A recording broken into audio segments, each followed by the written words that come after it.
Good evening, everyone. Welcome back to Savannah by Night here on the Midnight Dispatch. It is, of course, not the only thing that we do here, but it's also not the only thing that people here do.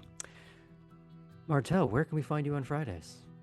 You can find me on Fridays. I believe the 16th is our next Friday. We're playing on Knights of Silver Moon. We are playing Star Wars, and we are just about to break a blockade, we think. I can't wait to see how that doesn't go for you. Ye of little faith. And Dreamy, where are you on Tuesdays? Tuesdays, you can find me at Top Down Tabletop at 7:30 Central. And for the next 4 weeks, you can find me in the GM's chair. We're letting Vix take a little creative break from running D&D, and I will be running Kids in Capes, the newest adventure from Hunter's Entertainment. And what is the premise of this particular story? 5 teenagers lurking in a high school on a Friday night get powers when they attack. Who are they? What are they? And will they return?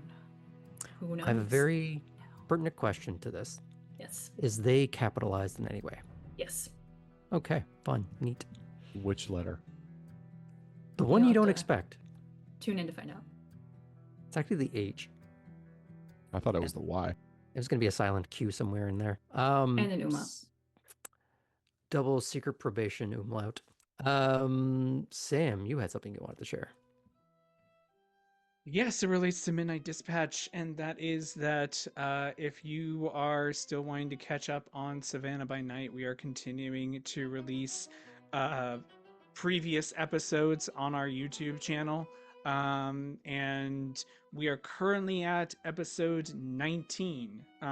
So we're currently catching up to all the previous episodes that you may have missed. So by the February, I believe we will be all caught up, and all of Savannah by Night will be available for you to view on YouTube. But we're releasing them daily, so you have some time to more casually catch up with the rest of the story as we go along. And on that note, if there's nothing else to add, for the first time this year, let's tell a fucking vampire story.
Last time on Savannah by Night, Poppy made good on her arrangement with Edward in bringing her stolen wares to him in order to prove her boasts at being a competent thief.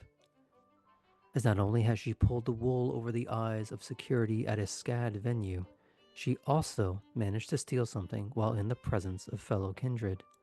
Though, it must be considered, there is the chance that some noticed and simply did not care. and while she did brave going back to the scene of the crime, she had the convenient out of a group text from Chris asking for backup while she met with Elli at Wormslow. Artem worked with the Scourge in cleaning the fiery revel pit of the Sabbat pack by throwing them into it.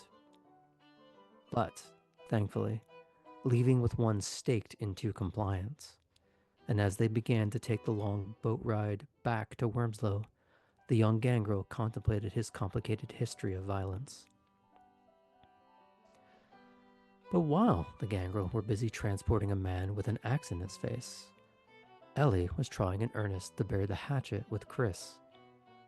The Nosferatu revealed, at least in part, the tragedy of their embrace, the relationship with their sire, and the all-consuming grudge with another member of court that led to the sire's death and Elli having to leave town. While in the midst of finding some empathy for one another at the gazebo, they were interrupted by Artem, Jethro, and the staked Sabbat that was carried away by Elysium security.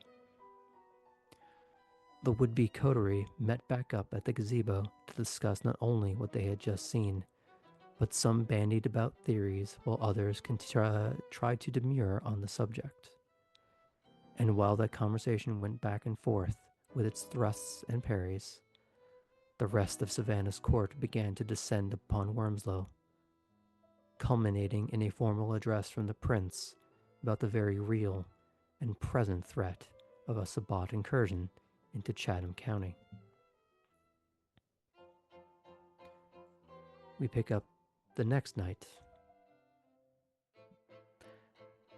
As is always the case with a new night, we have some bookkeeping.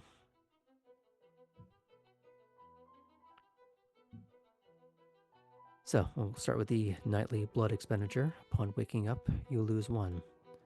If you are looking to appear human and you do not have the requisite merit, you will need to spend another. Let me know when I can move on from that.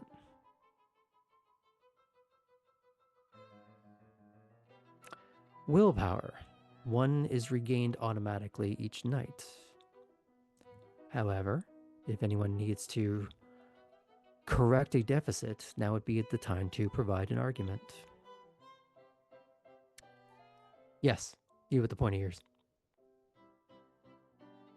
Hi, I have a few deficits I would like to address, please. So one of them is actually what I had written down before, which is that I have indeed proven that I can use Mask of the Shadows and be able to fool a fellow player into not knowing they are speaking with me. You mean at Mask any of a Thousand point. Faces? Mask of a Thousand Faces, that's what Okay. it was. Uh-huh. And you have another one to provide. The other one that I provided was having a moment of clarity, and that led me to at least starting the path of reconciliation with Chris. I'd say feeling some amount of accomplishment, especially for someone who is struggling with their social skills, finding a way to blend in, but also in a way that they did so without necessarily having to. It was pushing themselves rather than being pushed. So I'll let you have one for that.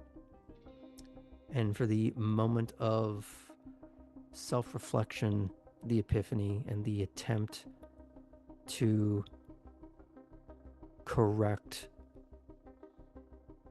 maybe not a past error, but to learn from it. To not let it define their current path in life. So in total, you've gained back 3. But keep in Great. mind, those can get spent very, very quickly. It might be worth botching here and there. Or maybe it's not. Who knows? But you don't want to find out in real time what happens when you run out of willpower. bad time. Does anyone else have any deficits they need to correct? I got one. Okay. I think while he's got complicated feelings about it, just being able to not only perform as expected, but also bringing in the extra, being able to bring in someone alive feels like it's a valuable thing.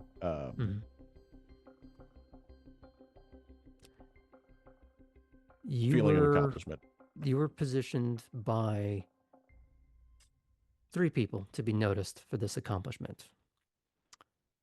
First, well, Alden sort of twice. He put you in the position to actually do the task, and he told you to start moving up front to the line so that when you were name checked by the prince, you'd be seen. Though before that, the keeper had even said, don't shower off, don't towel off, wear the grime and grit as evidence of your deed. While he didn't use those exact words, Kate was the one that immediately clued in as to the why. So you get 1 back for that, on top of the 1 you get back automatically, so that's 2. Are any other arguments that you're trying to before, or that's good? I could make some, but I wouldn't get any more because I am full right now. Anyone else? I have a deficit, but I'm not going to try to claim anything. Okay. I don't have a deficit, but could I just have one of Elli's willpowers?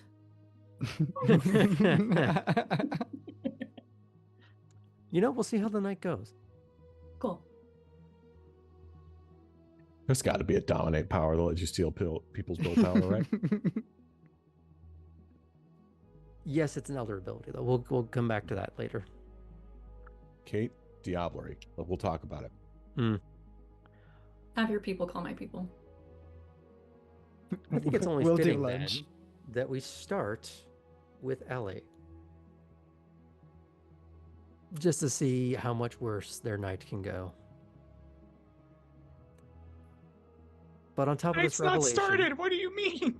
but on top of the recent self-reflection, the epiphany, the intent to try and move forward, you were confronted with maybe the unintentional source of that clarity by a text from Harlan saying, "You good?"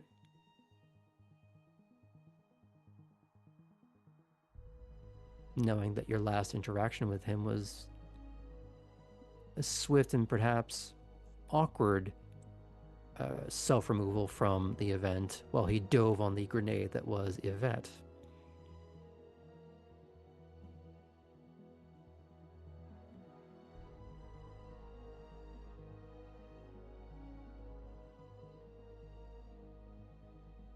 I respond, better after some sleep.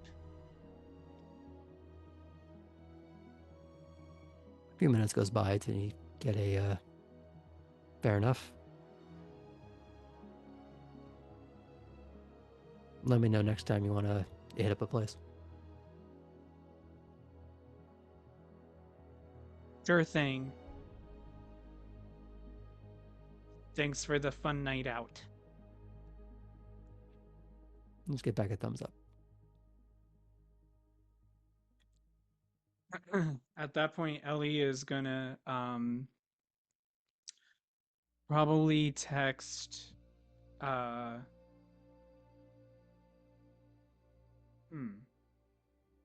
Is this bold move time? New year, new Ellie. Your new Ellie. Let's go. Sure. I'd like to Yes, it's bold remind move time. both the cast and the viewer that in the time period of the show, it's still August. New year, new Ellie.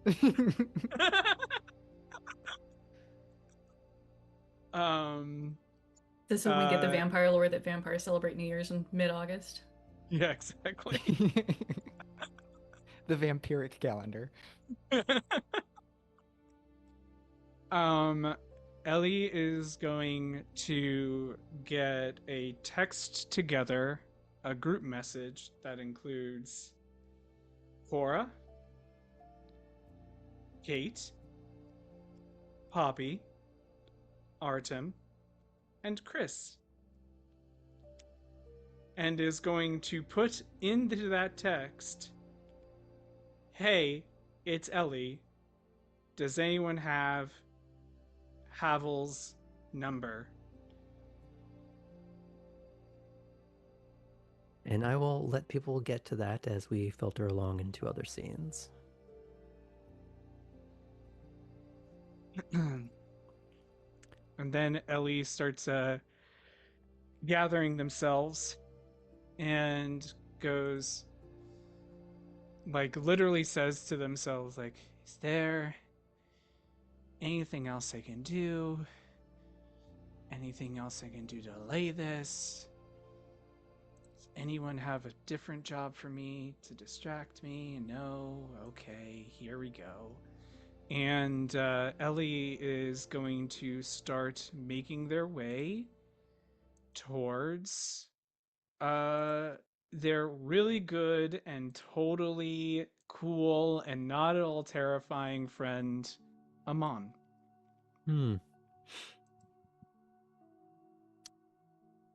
I know it was bold of me to say friend, and I will regret that later. Yeah, I think you're going to regret it now. This future Ellie problem.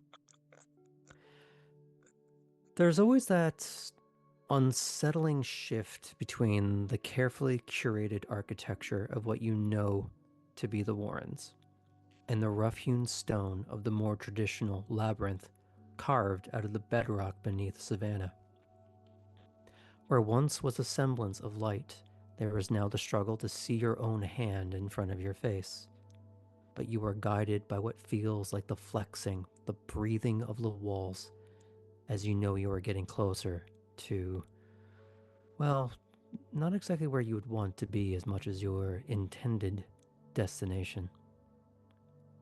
As your footfalls seem to crash louder and louder in your ears, the sound is abruptly, thunderously overwritten by "Speak."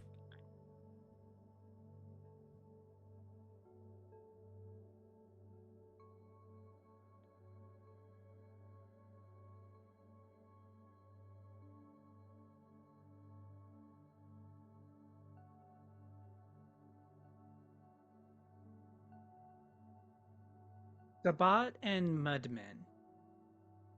I know they're not actually made of mud. How closely are they usually connected?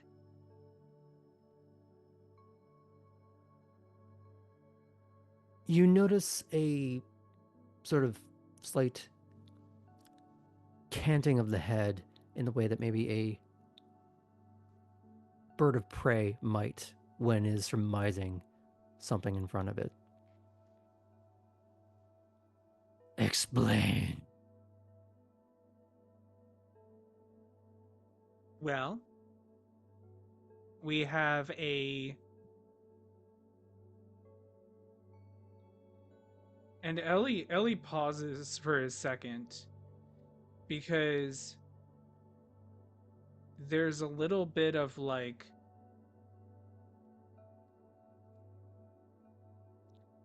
there's a little bit in Ellie's head of what does Amon actually know about what we've recently learned.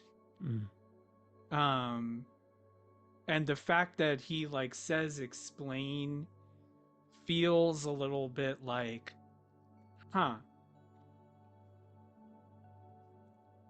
I wouldn't think it would be that outlandish to ask this question, considering the events of like within a few days we've had a Mudman encounter and a Sabat encounter.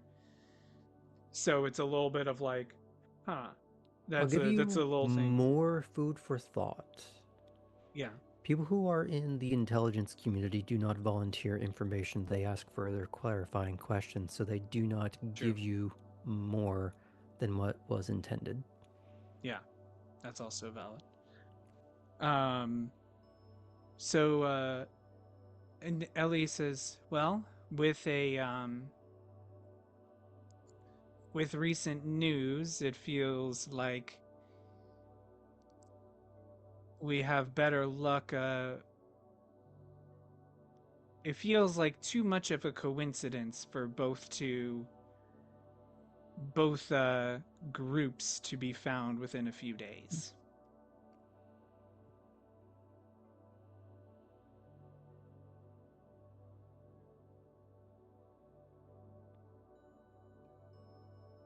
I can't do the voice while actually using like a half sentence here, so you'll have to forgive me. There is this rasp, guttural, thunderous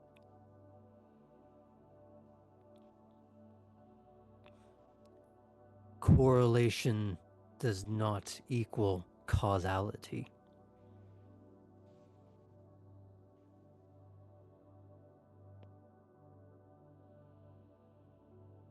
I don't know how I could turn that into a raspy syllable and a half like I was doing with the other one, so imagine. When Amon says something really profound, he goes into like a full posh British accent. Really sounds like Atherton. Wait. I've never seen them in the same room.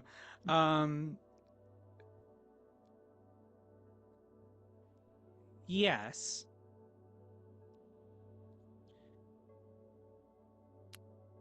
And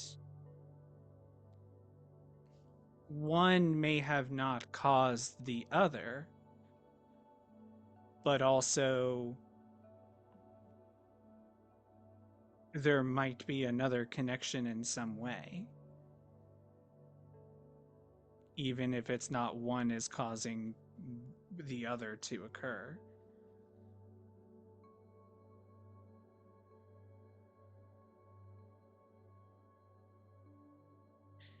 Do you...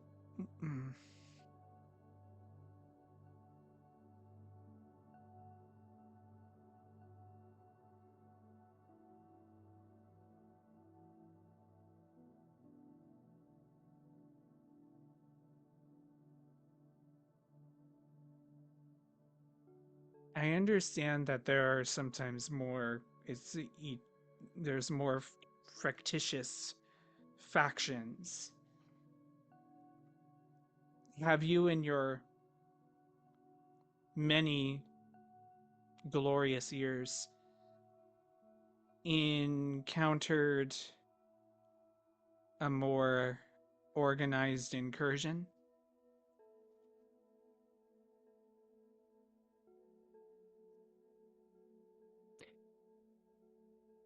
For a man who has no eyes, he seems to be finding a way to look in a direction that is searching for words, boiling down to more simplified verbiage.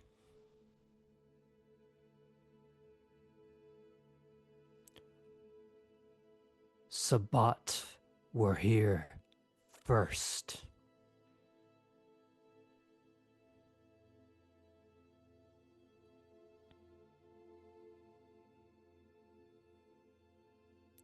Camarilla burned them out.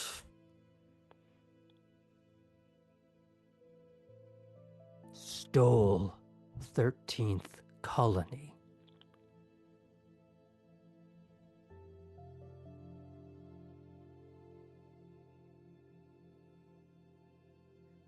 Oh, so we... yeah. Okay, so 13 it tells me something. Doing the mental calculations in their head. Burned out. Would that I'm gonna be... need more of this. Would that be in the last say 200 years.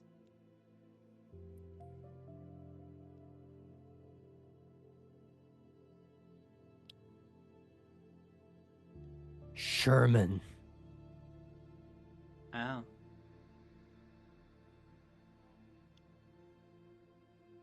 So we could confidently say that they would kind of want to get the town back at some point.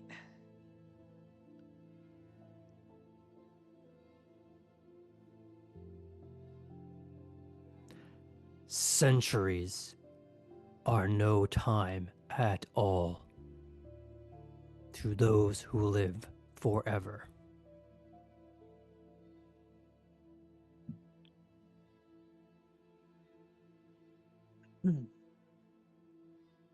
Yep, heard.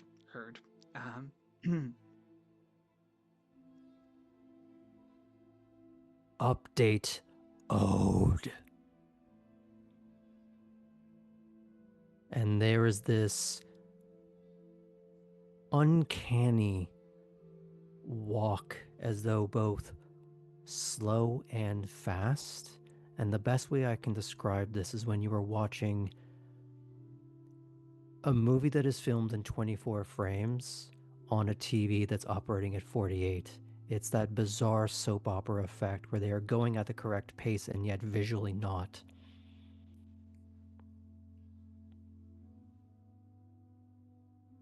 Blocking what little light and bending it around them so that they are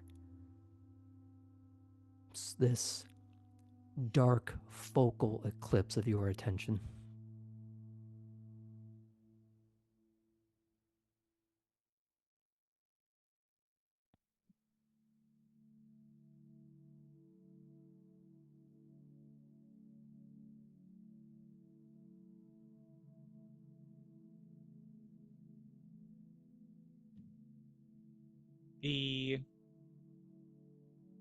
This is Smogul's trying to remember the stuff we've learned since the last update.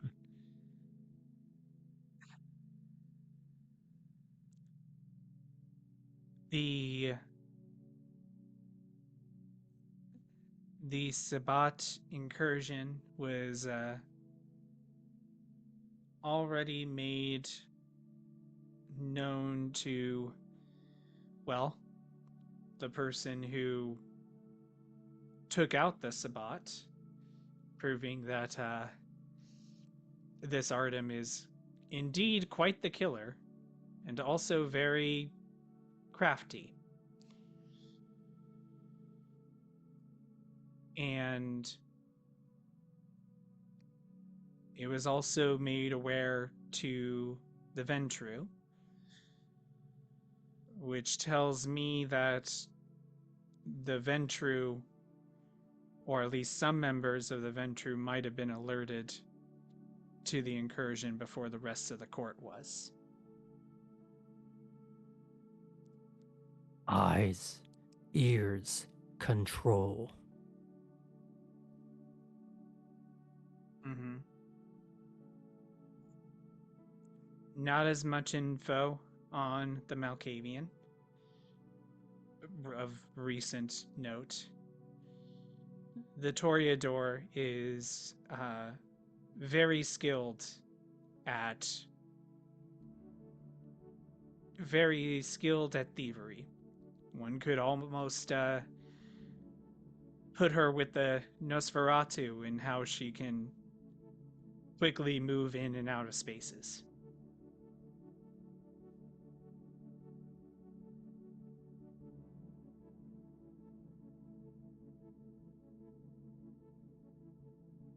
She also seems very excited to commit said thieveries based on my interactions.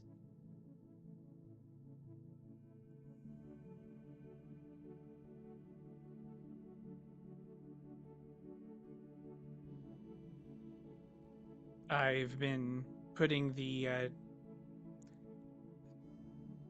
trying to put a team together to kind of start maybe finding a trap for the mudmen, or to catch one, track where it's coming from. I've already tested it out with the gangrel, and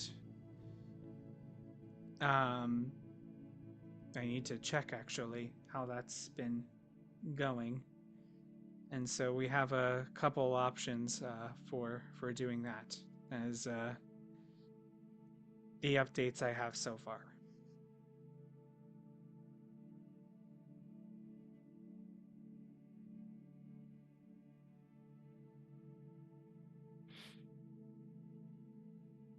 They slightly cant at the waist as if trying back and forth, as if looking behind you, as if expecting more.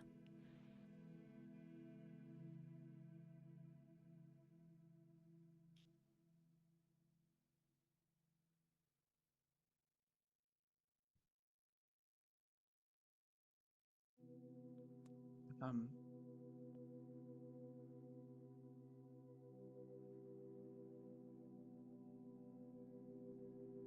they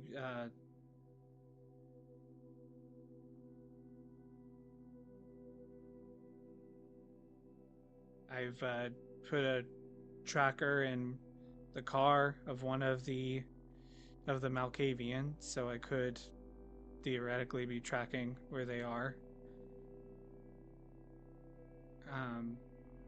Results. I haven't checked in a while. It's kind of hard to give updates when I'm not knowing exactly what I'm supposed to be finding besides information.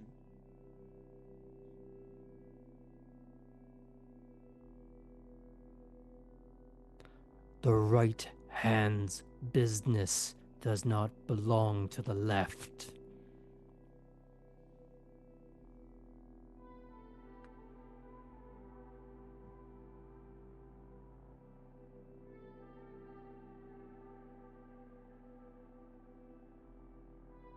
Got it. I'll try more next time.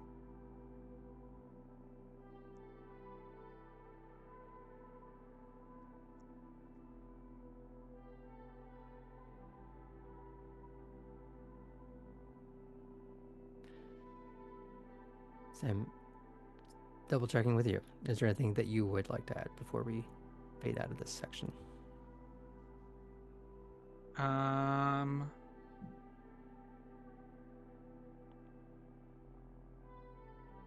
No, I don't think so. Okay.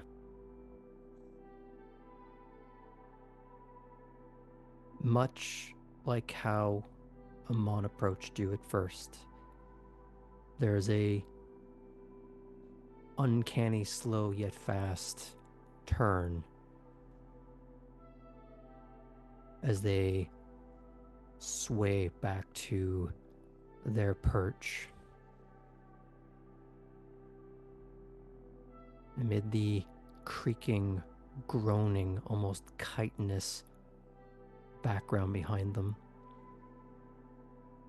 And as he reaches out and places a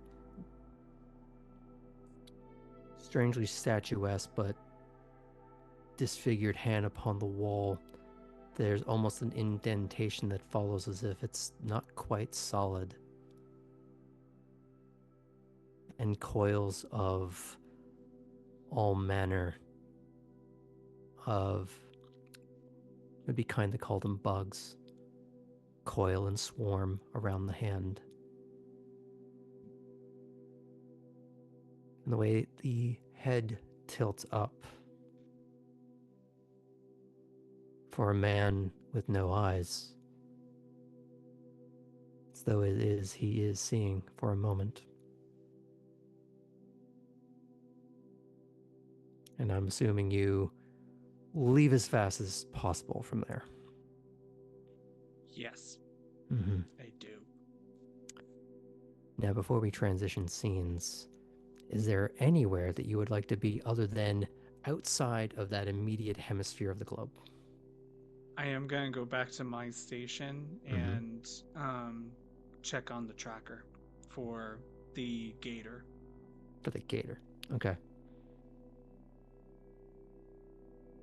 I'd say all the rules that you had done prior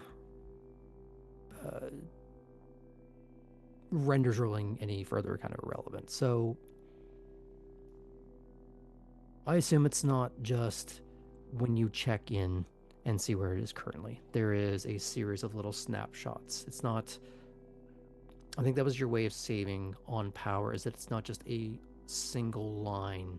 It is every couple of hours, there is a snapshot ping. So that's forming just a series of dots of where it's been. Yeah. That's sort of the compromise you would have to go with. But it is seemingly functioning. Now, whether or not it's behaving the way an alligator would, you would have no idea. Yeah. You're not a marine biologist of any ilk, so it would be hard to know if that's normal. But the tracker itself is working. Yeah. In order to find out if that is in fact the gator, you'd have to go and find it again. Which, theoretically, should be pretty easy. At least in the general area. Yeah. Any other status checks, any other texts, any calls before I move on from you? None from me. Okay. You don't want to check in on Cora's tracking device now that it was briefly relevant? Oh, God. Yeah, I probably should. And I will see that it's at the racetrack. Mm-hmm. I imagine, much like this, it's less you get a snapshot and more like an Excel spreadsheet where it just goes, at this time, it's here, at this time, it's here, and it hasn't moved Yeah. in a couple of days. And it's not, it doesn't look like it would be at the parking lot.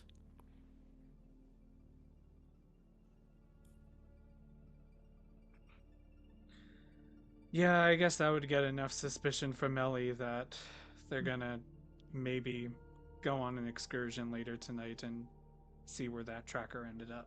Mm-hmm. Okay. It's okay if I fade out from that? Yeah. Okay.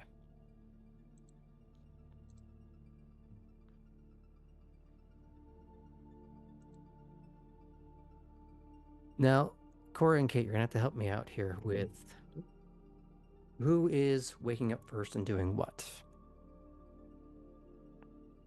So we have discussed more or less what you'd be doing, who you'd be bringing along, but how we're going to actually get there together is still a little bit up in the air. So I think I'm going to start with the Ventru. You're waking up.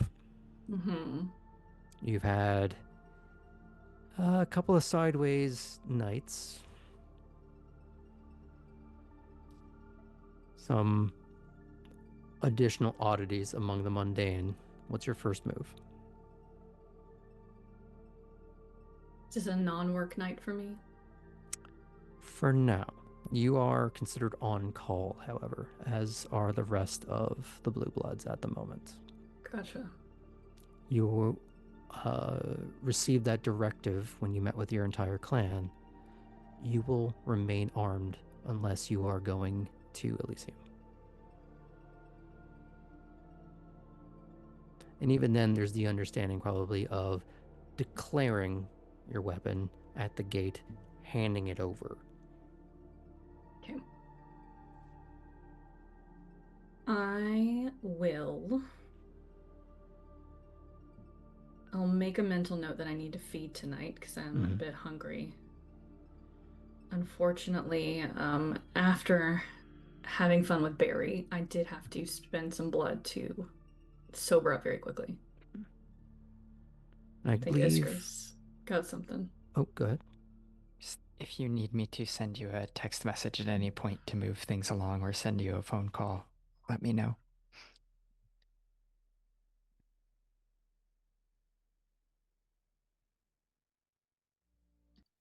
I'm trying to think through the order. You didn't give me a proper time to venture plan.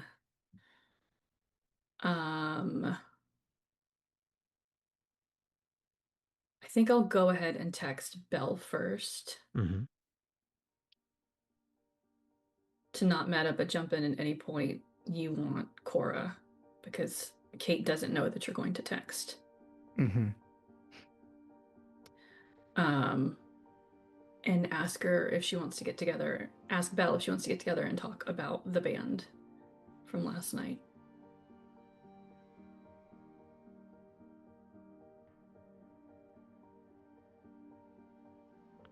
There's not an immediate response. It does take a few minutes. And it is to the tone of can, but nowhere public. And perhaps at this point, it would make sense then for you to get a message from Cora. And it'll say, "Hey, Kate, just checking in. You were a little bit stoic on the ride the other night.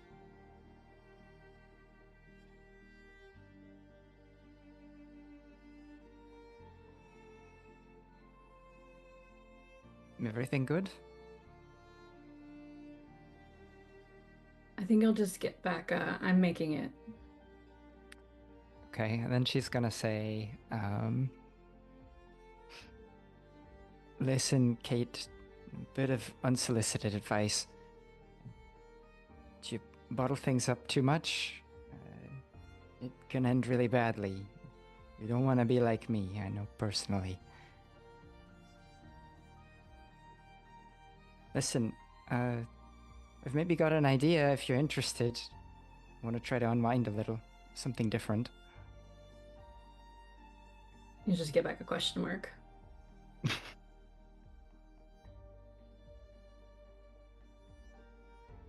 Just, bring a swimsuit and something to change into afterwards. And, meet me at this pin. I'll wait around if you don't show up, it's fine. I can do something else. Well, of course I'm gonna look up what this pin is.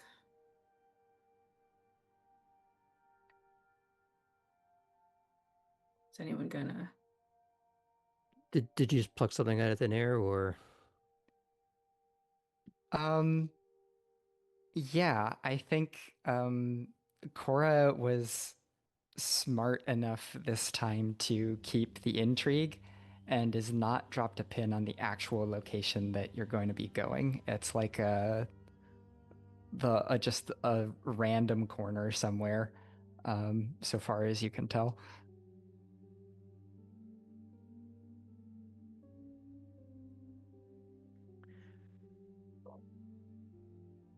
Well, here's where we can marry some thoughts together. Kate, perhaps you've been thrown off by this. That's up to you to decide whether that's your mentality of a random pin to a known place. But does the idea still intrigue you of going swimming somewhere? That's the intended activity here. So we'll throw you a different option. What's the other option? We go to my notes. I was gonna have it be a phone call first, so if it got too awkward, we can rewind. Here's what I'll give you. Given that the end of August is a quieter period for tourists amid the high heat and even heavier humidity, many hotels are at reduced capacity both in terms of visitors and staff. Kate, you would have either the appropriate key card or know how to get your hands on one in order to access a few rooftop pools that are more than likely vacant and under-monitored. Or you could simply drive around and hop a fence to a neighborhood pool, entirely up to you.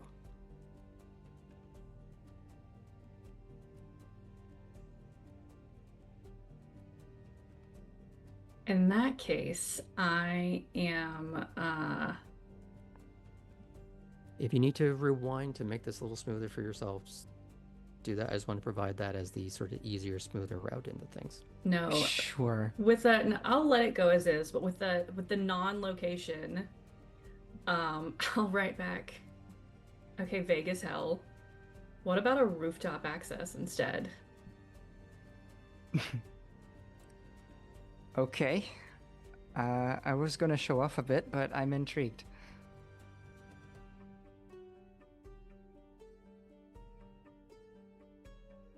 And then I'm going to create a group message with Cora and Belle. Drop the pin to the whichever hotel I pick, and say just swimming with a question mark.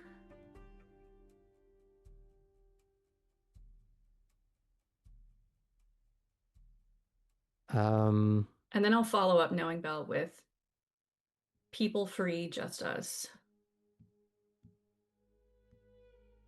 Perfect.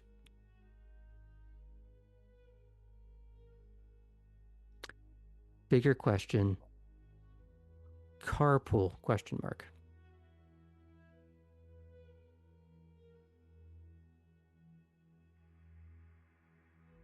Where should I pick you up? And I'll let the you be to both of you since it is this group message, knowing that as much as Cora loves to drive, we will be lap sitting in her car. Which has been that's done not gonna work for before. me. Cora's gonna give the address of the diner. Okay.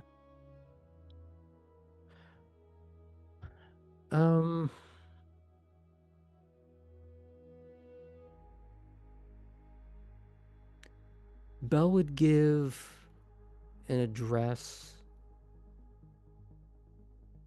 off River Street, like a few streets south of River Street proper. So it's not quite at Little does Belle know she's basically in walking distance. Some Malkavians are sort of tapped into reality a little bit more than others, much to their frustration sometimes. But who do you pick up first? Belle is the closest, so I will pick up Belle first. Okay. Now, in terms of conversation, do you want to save some of the meteor stuff for when you're all as a group? Yeah. Okay. So we'll mostly have like the niceties. She'll thank you when you pick her up, and then she'll get into the car and just be checking a few things on her phone. Kind of that pre-checkout from social energy ahead of using it. And Cora. And I know Poppy loves Brat Summer, but this is also Chapel Roan Summer. So I think Phenomenon is playing.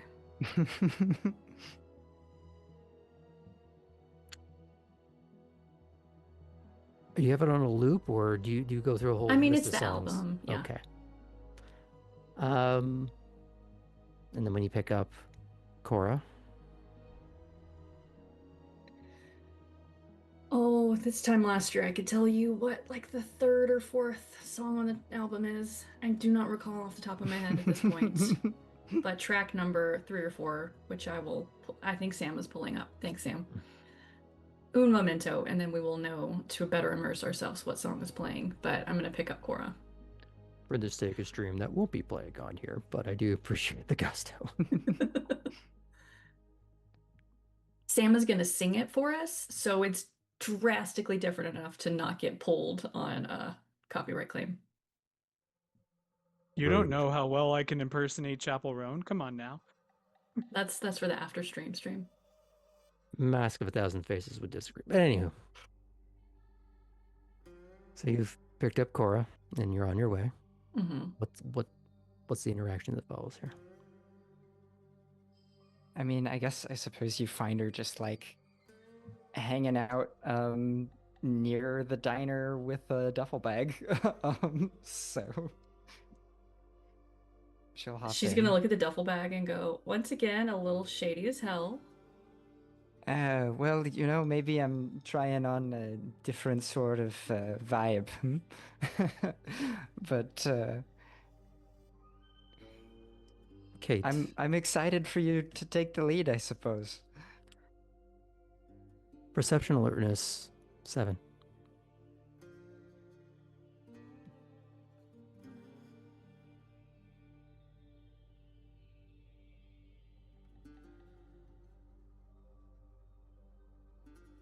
I haven't rolled dice for this game in so long.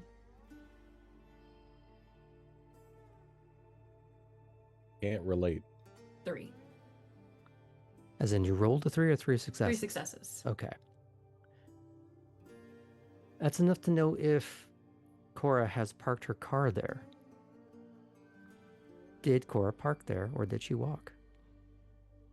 Ooh, yeah. Cora's car is not there. Gonna file that one away for later.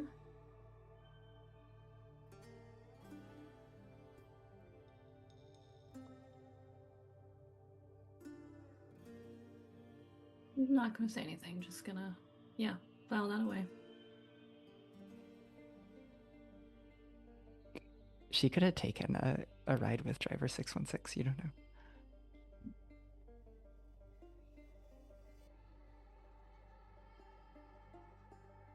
Belle will give just a sort of polite little wave. She looks up from her phone, but she looks like she's stealing herself just a little bit.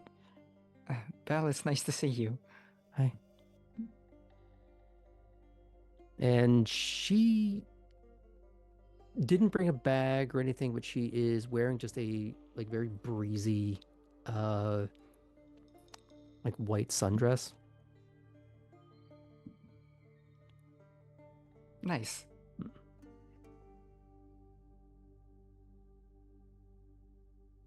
It's looking good too. So, Cora, last night the plan was to relax and unwind, and I was doing a really great job of it until we all got the call. Without looking up from her phone, Belle adds, Kate's a woo girl. So is Belle.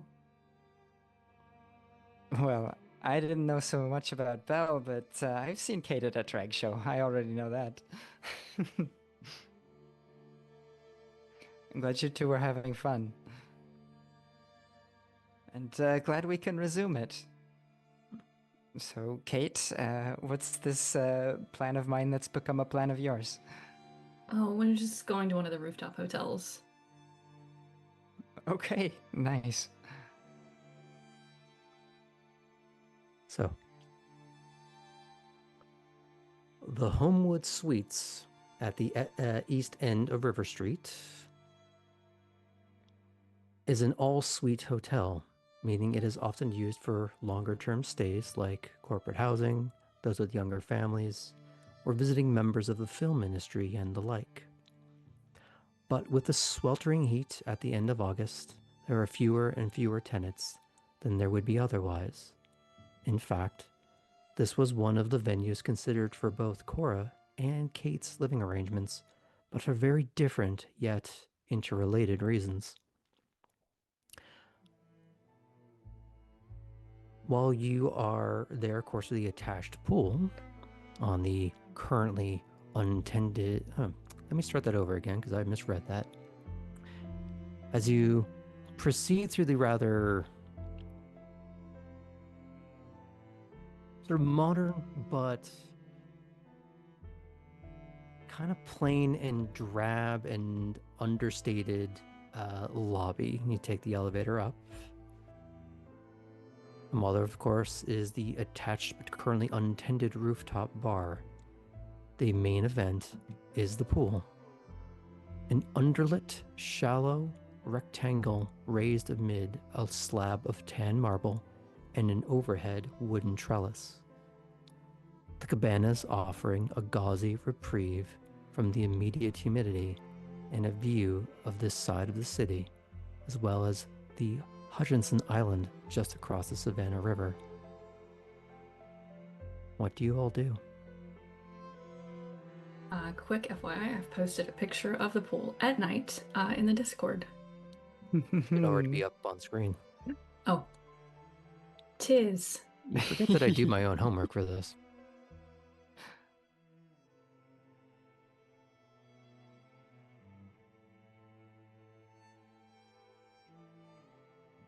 Are you asked what we do?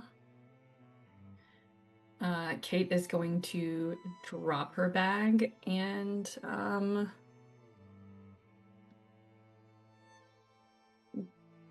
get in. Oh, she's in her swimsuit. We'll take off. I haven't had time today to think about what she's wearing over the swimsuit, but we'll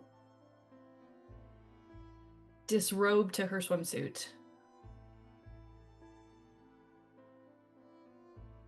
And Cora is going to do the same. You see that she had walked up wearing what was this kind of sleek, like sleeveless shirt that had like buttons coming up the front and sort of a V to it.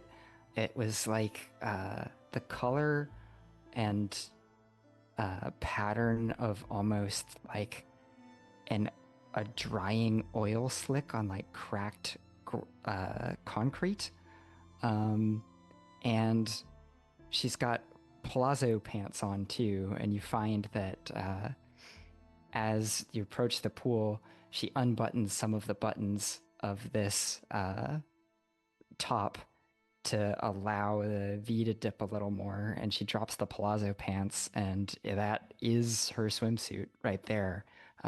It's just very fashionable and able to wear out or, wear in the pool.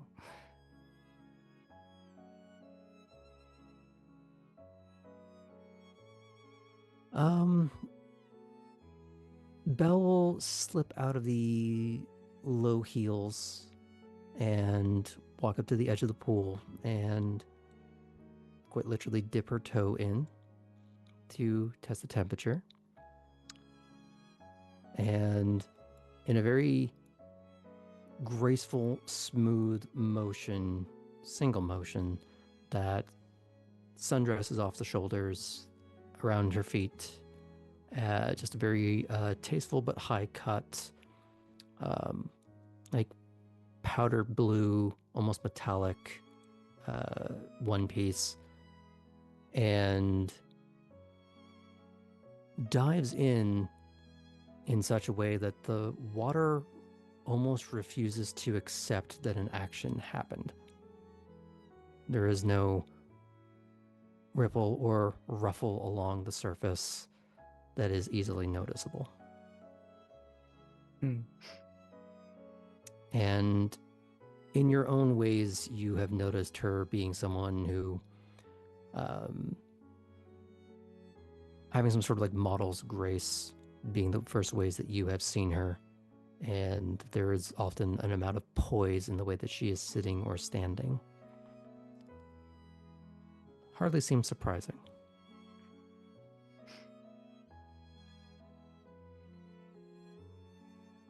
And she does not surface until she's at the other end of the pool.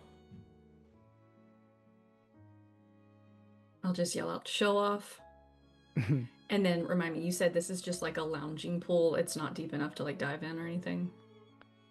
The only reason why she dove is that she started from the far end and did a very shallow plunge.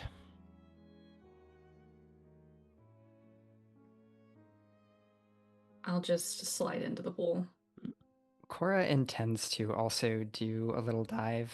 She's going to come up to the corner of the pool and, like, with a slight kick, kind of pivot herself. So she does a little twist and she, like, smiles and does just a small spiral that quickly flattens out and allows her to slip into the pool that way.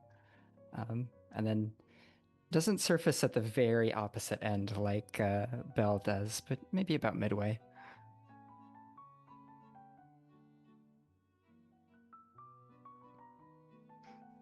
Belle, is you a regular swimmer? Sometimes. She sort of glides by on a rather effortless backstroke. Pools are for sitting on a float with a cocktail and a book. Oh no, they're for training and keeping you occupied. It's at least the way my parents saw it.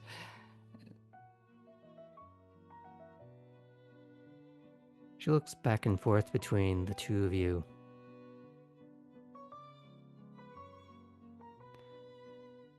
Sometimes it's hard to see the difference.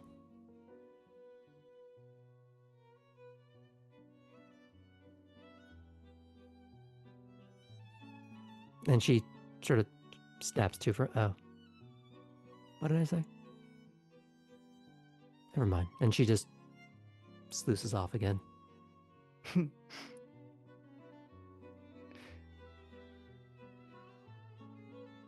So, Belle, you didn't want to leave the bar with anyone last night? Or did the band really have you that shaken up? No one there your type? So, at the start of that, it's one of those had me in the first half kind of things, except in reverse, where she was about to lean in, about to banter back and forth. But it's the mention of the band that stops the formation of a quip to be returned. And because the pool isn't very deep, she's no longer quite bobbing as much as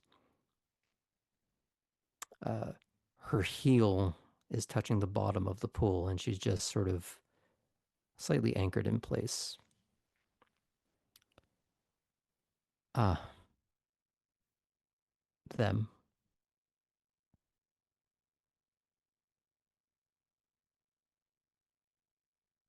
Yeah, Cora, you missed there was this not human, remind me, Graham, it was a trio? Mm-hmm. It's not human trio who played last night.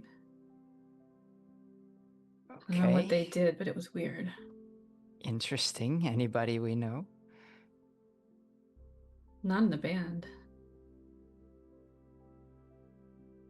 Did you say not human? So they were kindred. Were they, Belle? Yes, but probably not of a clan you've heard of.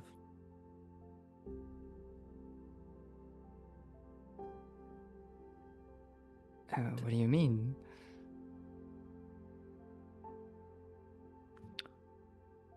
Do either of you know what a bloodline is?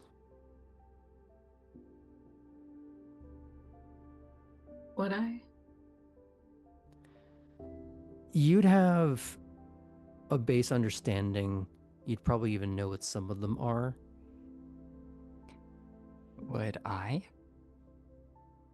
Your education was pretty truncated. You'd know about clans. Doubtful that the word would have come up much. Only in a human context.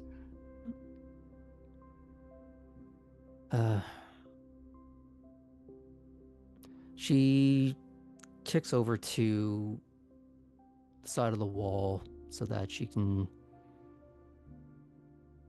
have her back against something. And she seems to be spacing off a little bit, as if trying to let the lights behind you, with the combination of the chlorine in the eye, sort of create that halation effect to almost become a necessary distraction for her. The idea of becoming so overstimulated, it's actually easier to focus on some individual details. Sometimes something strange happens in someone's embrace, and an offshoot happens from a given clan. And it's not. Usually it's more clear cut. With them, it's unclear if they are Toreador or an offshoot of Malkavian. Ah, They're called Daughters of Cacophony. all right. You were in the same place. Maybe you were pulled to them? Cora kind of looks a little bit excited at the prospect since this is something she's just recently learning about. Mm. Uh,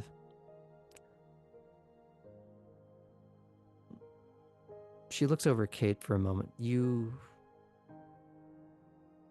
felt a pull. Something, right?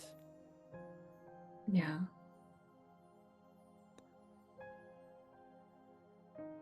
Like with a lot of the things that we can all do. Different abilities to resist. Sometimes people don't respond to it the same way. Every clan has something like that. Theirs is just about making you feel things. And for them in particular,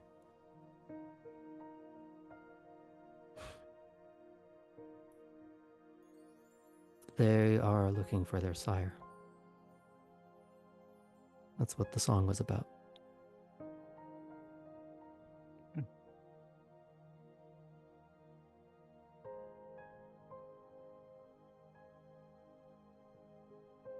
How do you know?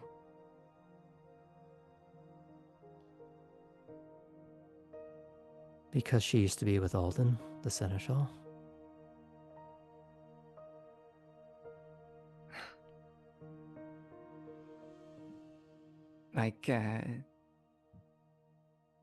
Like romantically?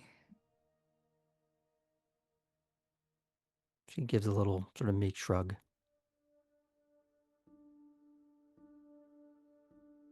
In character, we don't know about Alden's dead partner, right? Only Only Artem. Artem. And, well, Chris. Yeah. People across town would likely know.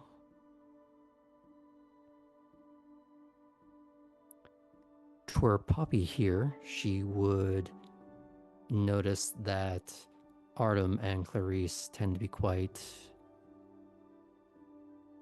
Close might be the wrong word, but empathetic.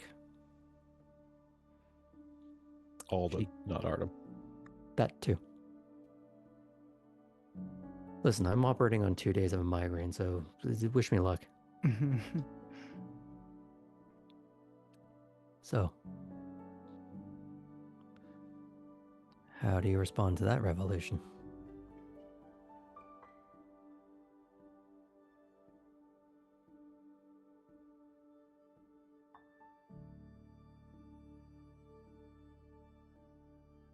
I think Kate's just gonna let it sit for a minute.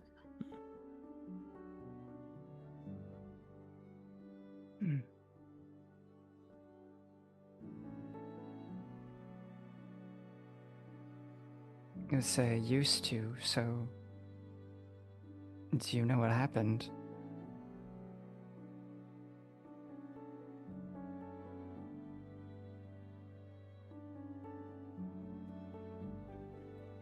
Back before he has the face he does now, she was in the picture.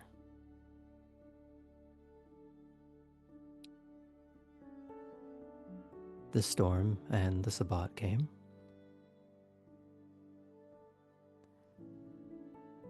She was gone. And he has the face you've seen. Huh.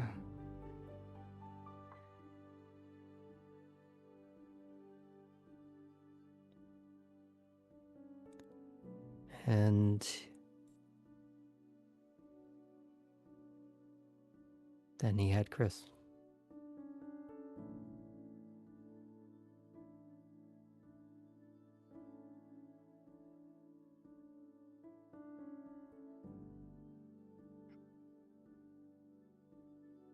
I think Cora's just gonna sink down into the pool a little bit with that one.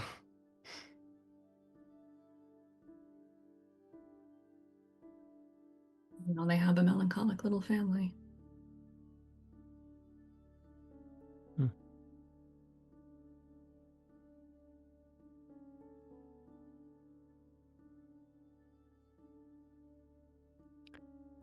She has run out of the ability to find some distraction in the halation kaleidoscope behind you in the city and just doesn't really quite know where to look at the moment.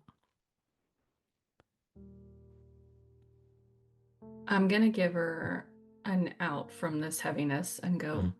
but you still didn't answer the first part of my question. No one was interesting to you to leave with? Who said that was the only place I went to? Well, Don't push this on me. How did it go with... Oh, what was his name again? Barry.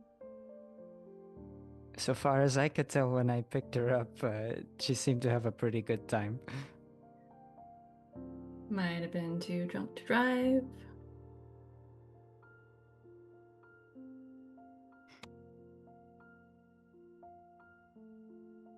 What?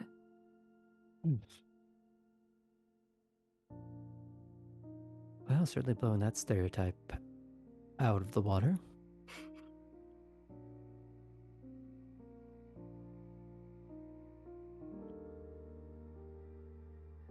We all have to find ways to relax. That's the truth.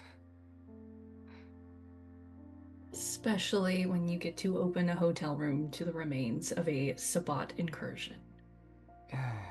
Yeah. Do you want to talk about that at all? It's fucking gruesome. And that's all you need to know. Yeah. What did they have you do? Why was it you? Because it's my job to take care of things at the hotels. Someone made a call, I answered. I handled it. All kinds of things. You call in the cleaners, you call in the sheriff, you call in your boss, you mind wipe the guy 2 doors down who heard screaming and convinced him the neighbors were watching Saw really loud.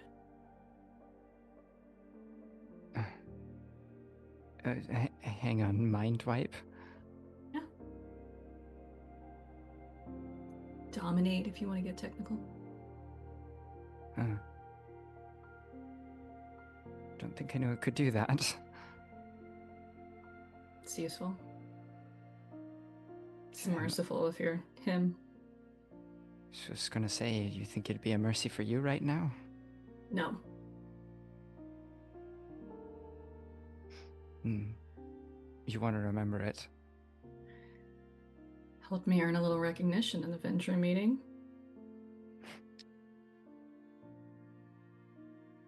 Look, we're vampires. Shit happens. If you can't deal with it, be a better vampire. Yeah, I suppose that's an angle that you could take. Or maybe that we have to. Most don't. Handle it? Most don't make it past the first year. Last past the first decade. Last still century. Yeah. Yeah, I suppose not even we can outrun final death. If you think about it, if you don't have a choice, it's a lot to process on the other side of finality. Or if you make the choice on a whim, without having considered just how long eternity is.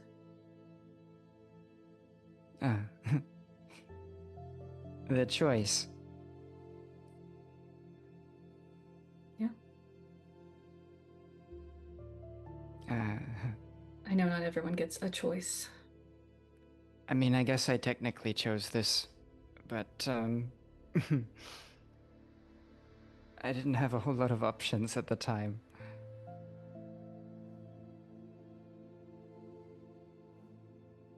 What about you, Bill?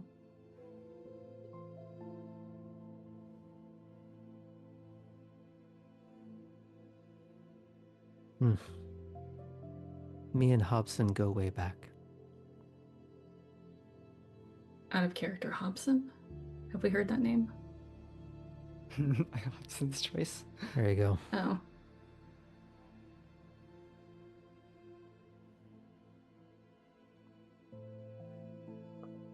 Which, have we learned in character about Kate's, like, having been a ghoul before?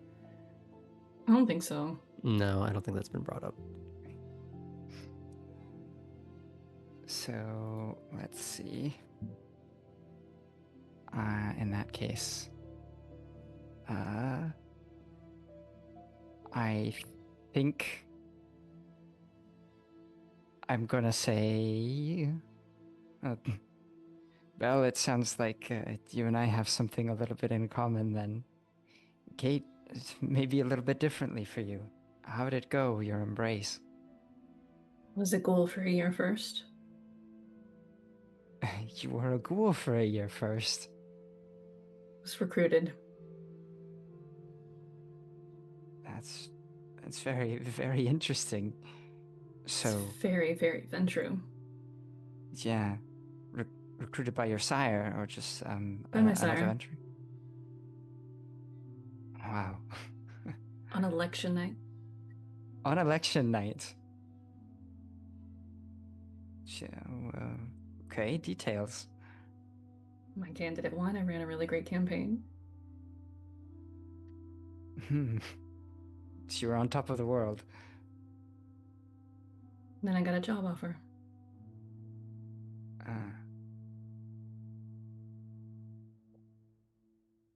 And what did he say exactly?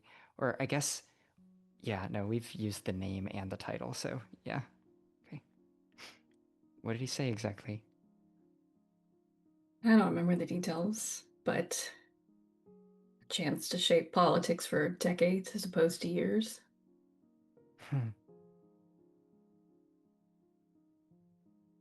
So that really matters to you, huh? Yeah.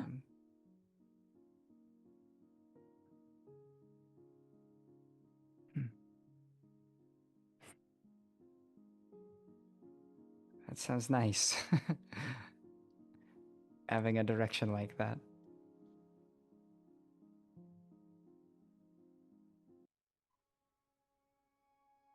So you were a ghoul for a year.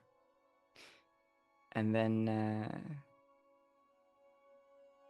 that was it. Did you get to like choose a venue for your embrace? Make it special? I mean, it was in his office. Well, you were recruited, so it makes sense. When you get your promotion, that's when it happens.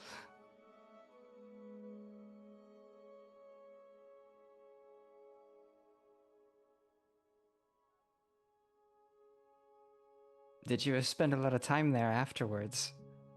Straight here. 2 seconds to my calendar. About 2 years.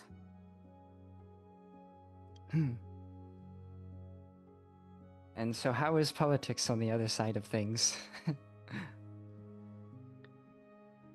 You get to start back at square one.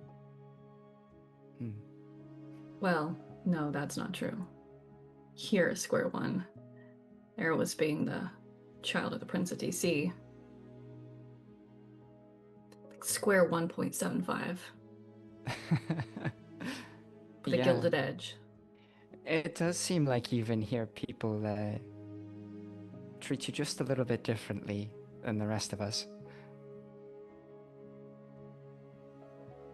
I mean, it's not because of him, that's because of being a Vendrew.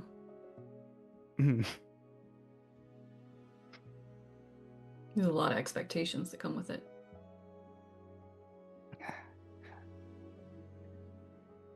Expectations.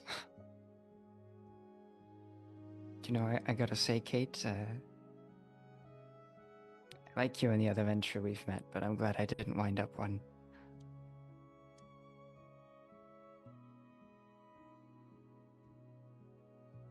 You didn't want to live your own life at a corporate ladder forever? Corporate ladder killed me, literally. Or my inability to cope with it.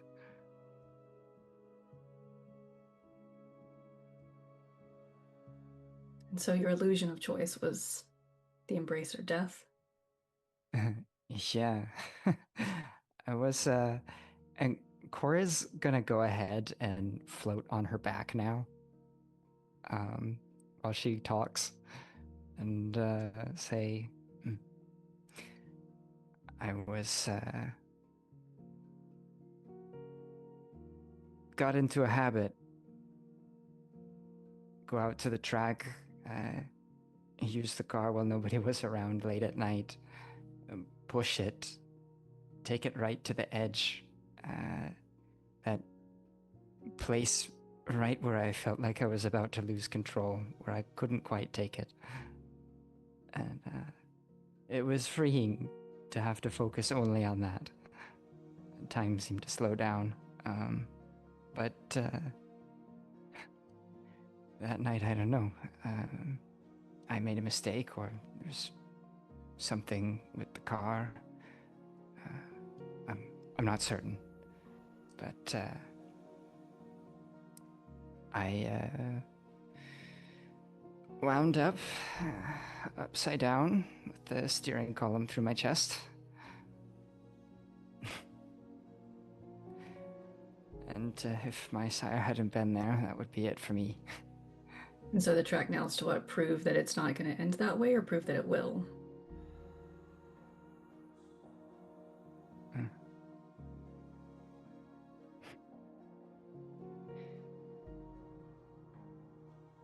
Boy.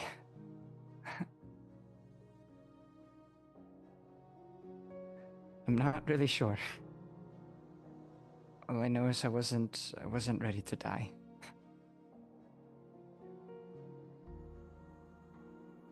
Sort of felt like my life hadn't really started. Just going in a lot of circles. So.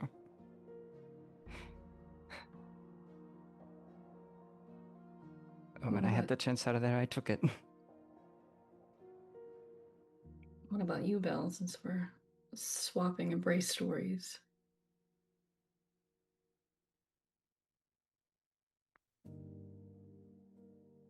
She's still leaning against the wall, but her hands had kind of gone up to the sort of rim of the pool to help her balance as she kind of just like gradually kicks her legs beneath the water. Kind of a little like someone doing like spin class or something.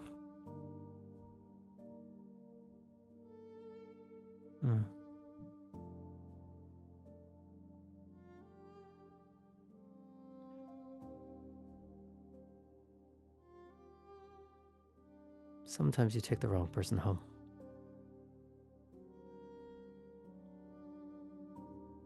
Did you get revenge?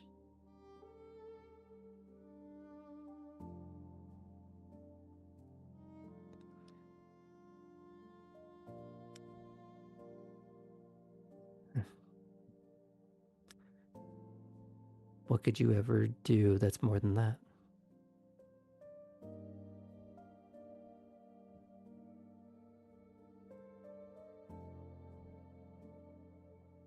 Can you clarify above table? Because I'm not sure if I'm the player I'm following. As in, no matter what she did or did not do, would it be worse than what happened already? Meaning revenge is pointless.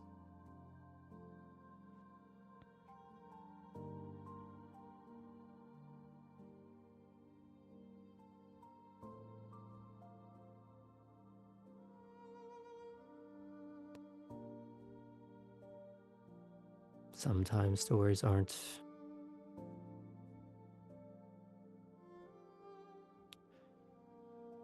the stuff of legends. They just are everyday occurrence.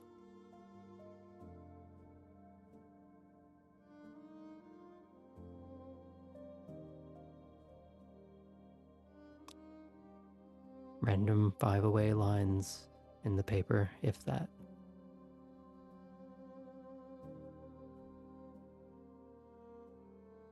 Is it here in Savannah? No.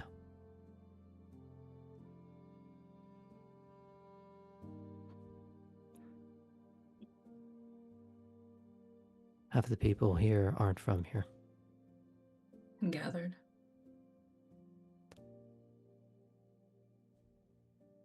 The perk and problem of being a centuries-old seaport town. The river washes up a lot, huh? She looks at the two of you, sometimes all at once. Yeah, tell me about it.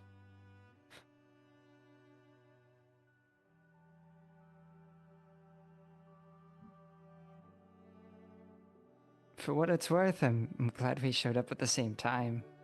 I'm glad that Leland introduced me to you, Val. You know, without Kate and the other new bloods, and, you know, we had that movie night and everything, I don't think I'd be holding it together just as well as I am right now. And she does give you a very thoughtful glance. Then to Kate, and then holding it between you. Are you? Oh. What, holding it together? That's sort of trying, but very weak smile and a very sort of meek shrug of the shoulder. As if you tell her. Cora's gonna attempt to hide, and I think she'll probably succeed. There's a little tug of something, especially given what they were talking about tonight, down deep in her psyche. Can I per sympathy? A primordial fear of something. I'm going to give you both a perception empathy on each other. To see if you clue into anything. Sounds good. And we're just going to put this at a 6. Okay. The reason being is that both of you are being in a vulnerable, partially forthright state at the moment where some of the guard is down, but not necessarily all of it. Let's see how many of you are able to manage. 1 success. 1 success. Okay. Per sympathy.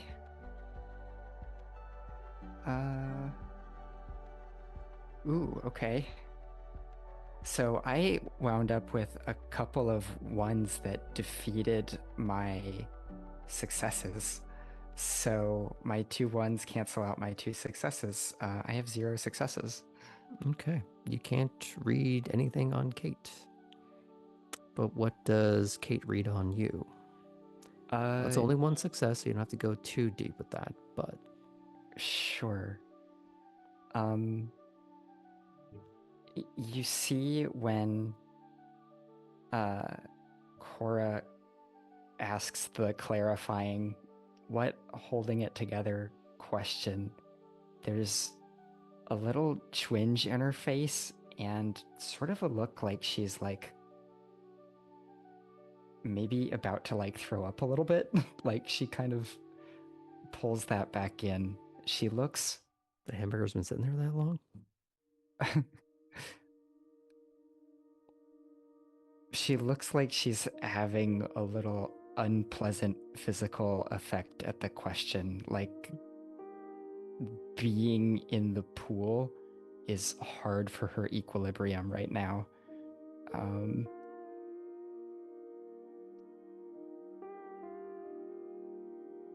better find your thread and start stitching.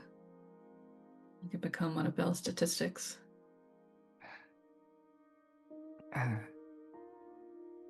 Yeah.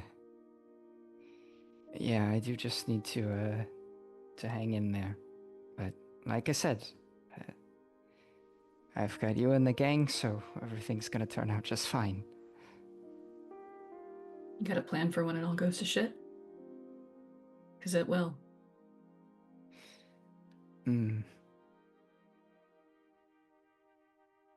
Well, what other cities look good? You gonna run away? That's the plan? I mean, how to shit has it gone? There's one thing I know how to do, it's drive. You tell me, is starting fresh each time holding it together? Or is it jumping from cliff's edge to cliff's edge, praying the column doesn't wind up in you this time? It's back to that question, why do you keep driving, Cora? It's to prove it will or won't happen.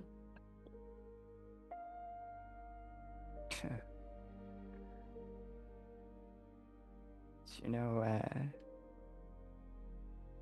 yeah, I thought I was going to be giving you a chance to open up, not the other way around. On that note, I had Belle roll perception empathy. She got 1 success on Kate.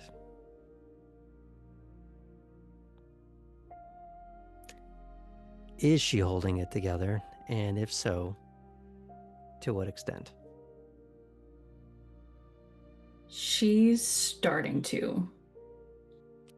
She's asking Cora these specific questions, not just to be a little bit of a bitch, but she is quickly having to learn how to keep herself together so she doesn't fall off the cliff's edge.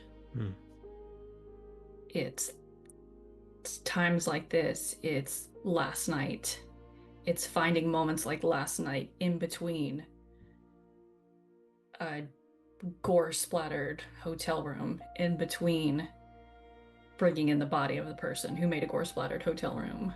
It's shit will constantly hit the fan, and you've got to suck it up and deal with it and grab those little moments in between. When she's looking between the two of you and these little remarks are going back and forth, she might be the driver, but she's not the only one white-knuckling it.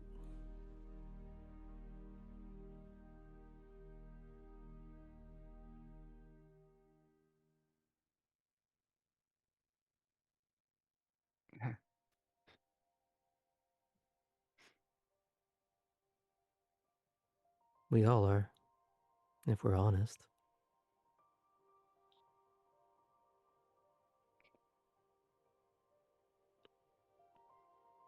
Yeah.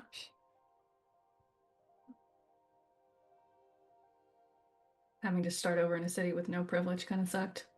Got used to it, I liked it. But that's why I got sent here. She's going to, again, look at both of you as she sort of, again, gracefully paddles over. And for the first time, the lack of grace splats the water hard enough that you are both drenched point blank in the face.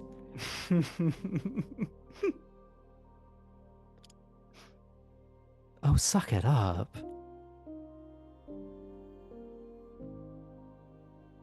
What, no one wants to hear a princess whine about not being a princess anymore? We don't care of the news for how many peas may or may not be under your mattress, your majesty.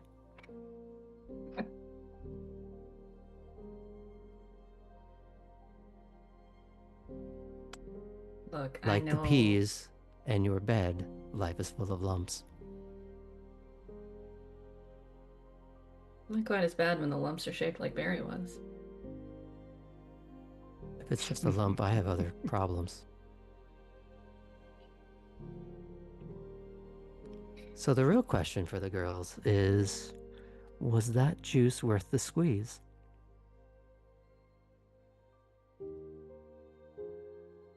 Again, so me, the player I'm following, because it's been a long day, she is making a reference to Barry being worth it. Mm-hmm. Okay. I mean, we went to that venue for a reason. I meant after. Yeah.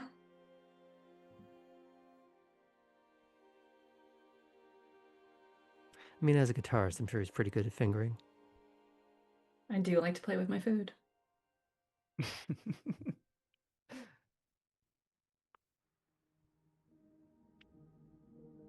Well, I think maybe it's a good time to fade out on a little bit of the lube talk. lewd Yes. talk, as it comes back to a little bit more of the frivolity intended behind this. And we can leave off there. I think now is a good time for us to go on a very quick break.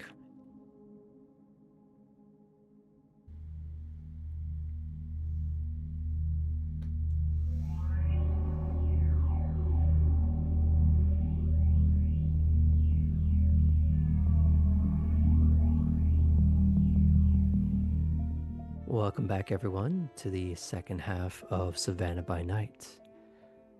We resume with our gangrel, who's been very patiently waiting in the wings. Artem, you wake up at the guest house on Alden's property. Yes. Little hangy, but Mm-hmm. first got a couple of texts to send. Mhm. You do know that there is a new group text. Yes, I saw that. So that's probably the first thing on his phone right now. So he'll respond to that first. He'll just get the number, and then I guess he'll say in the group text, "She's cool. Don't be a dick."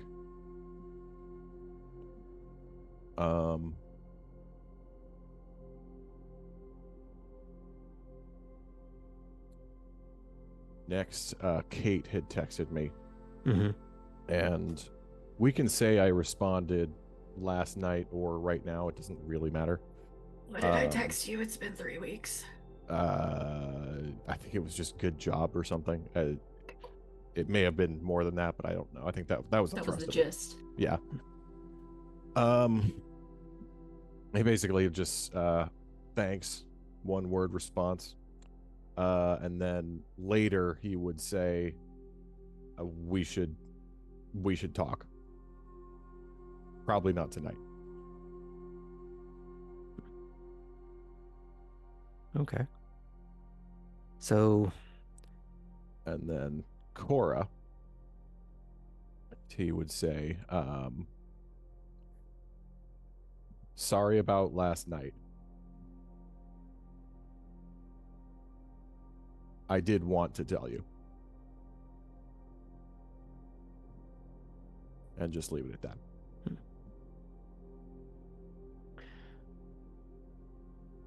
so as immediate texts are sent out, what's his next task? He's not sure. He's wondering if things are gonna be more normal now, or if he's gonna walk in and there's gonna be, some situation management still going on in the house. So probably easiest way to figure that out is just to go in and see what the state of Alden is right now. How hungry is Artem right now? He is during the fight he used a lot he used a of lot. blood. He's like just over half.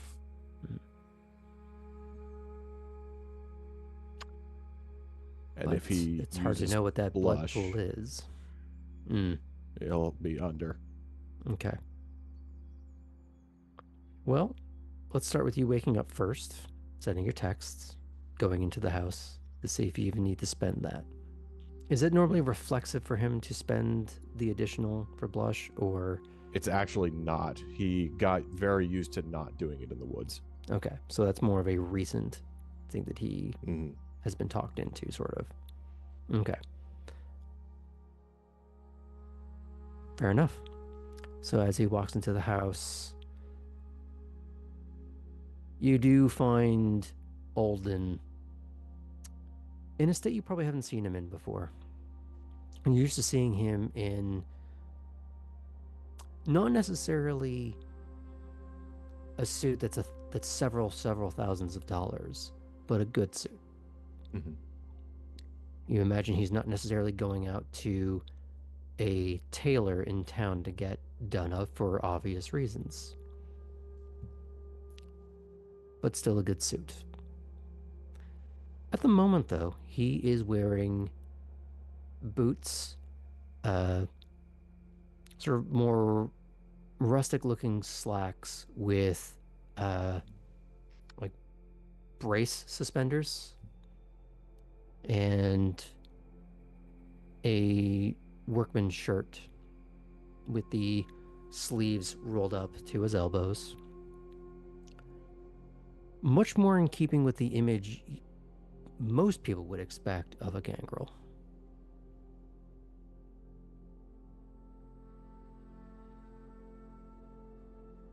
And when he sees you, he's got sort of the boot on a chair as he's leaning over to tie the laces up. Finally. Business tonight? Something like that.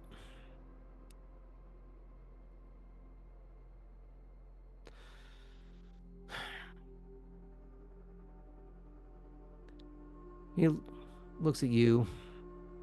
Brooks was correct in saying that it is difficult to prove a negative. I'm going to be going out with the Scourge.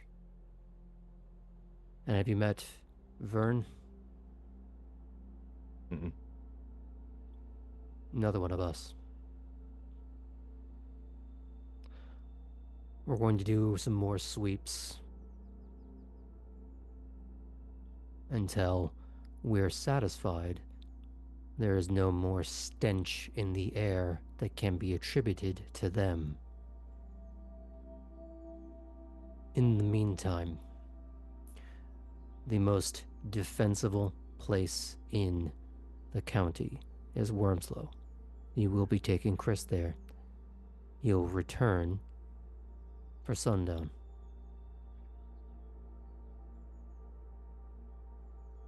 Got it.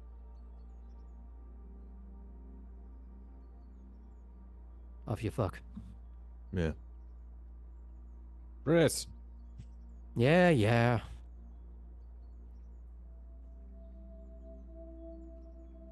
And as she's coming down the stairs, hair the usual wild tangle. She's got a backpack that has seen better days. It is absolutely riddled with all kinds of buttons. And I can't remember the name of the band, but you remember the tickets that Poppy helped source for you. Mm-hmm. One of the buttons on there is from that band. And it doesn't look recent. Mm-hmm. Did a really good job with that. Mm.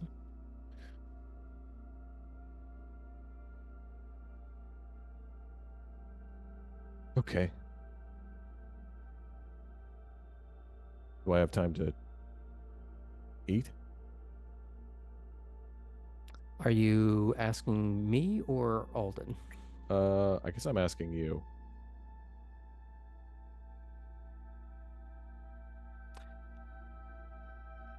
He does kind of look you over a minute.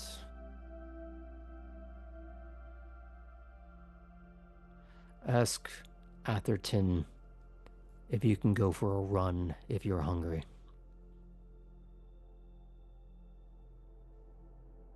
Okay. Okay. All right. He is going to really quickly change into something presentable. Mhm. I assume when he got in, he got cleaned up last night. He's not just like slathered Yeah, in. yeah. Yeah. Yeah, but he's Man still detritus. right, but still probably not sleeping in the kind of clothing that would be acceptable for Hmm. polite company. So he'll do that real quick, and then So what would he throw on then? Like another tracksuit? Like what's the vibe he's going for? I probably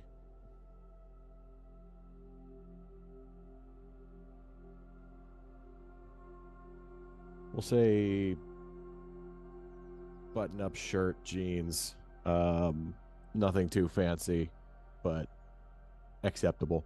Hmm.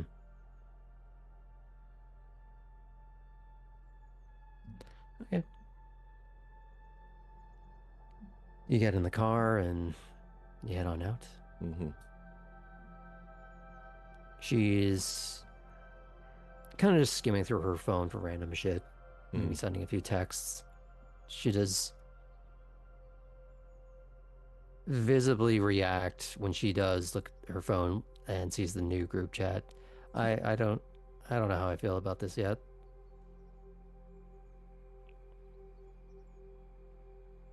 It's just a group chat. It doesn't have to mean anything. Look, I don't need you to say the logical, smart thing right now, okay? Oh, okay. You should freak out. You suck at this. Oh.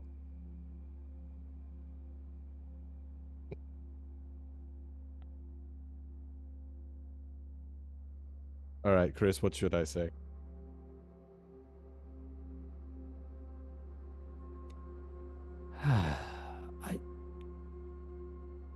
Why you gotta make this more difficult than it is? Because it's funny, mostly. Okay, so he admits he's finally doing it on purpose. Great.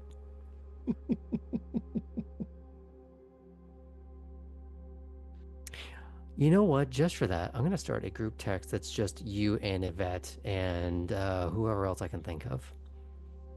That sounds terrible. Wouldn't it?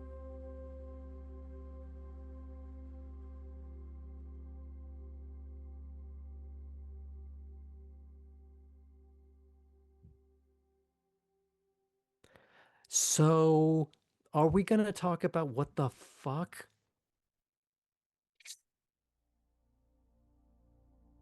Oh my god. Yeah, okay. So, I guess first things first. What was last night like for you? How are you like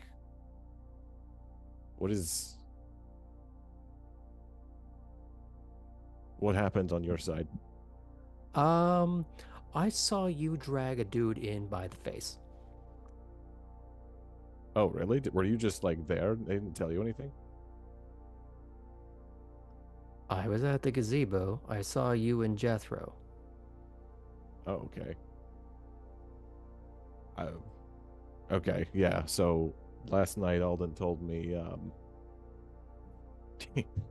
he told me I was going out on a patrol. Yeah, that part I know. Okay. Well, I just didn't expect you to find someone. yeah, I didn't expect to find anyone either, but Jethro's a fucking bloodhound. Yeah. Yeah. Also, by the way, we'll circle back to this. He's Alden's? Yeah. That's fucking crazy to me.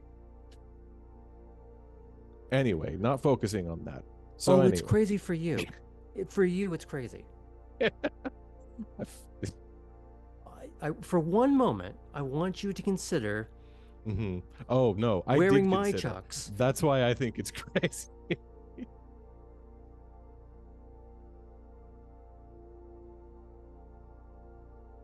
So every now and again, things are going fine, they're peaceful, they're quiet, and fucking Orange McGlow Eyes walks through the house like nothing's wrong. Yeah. Fuck.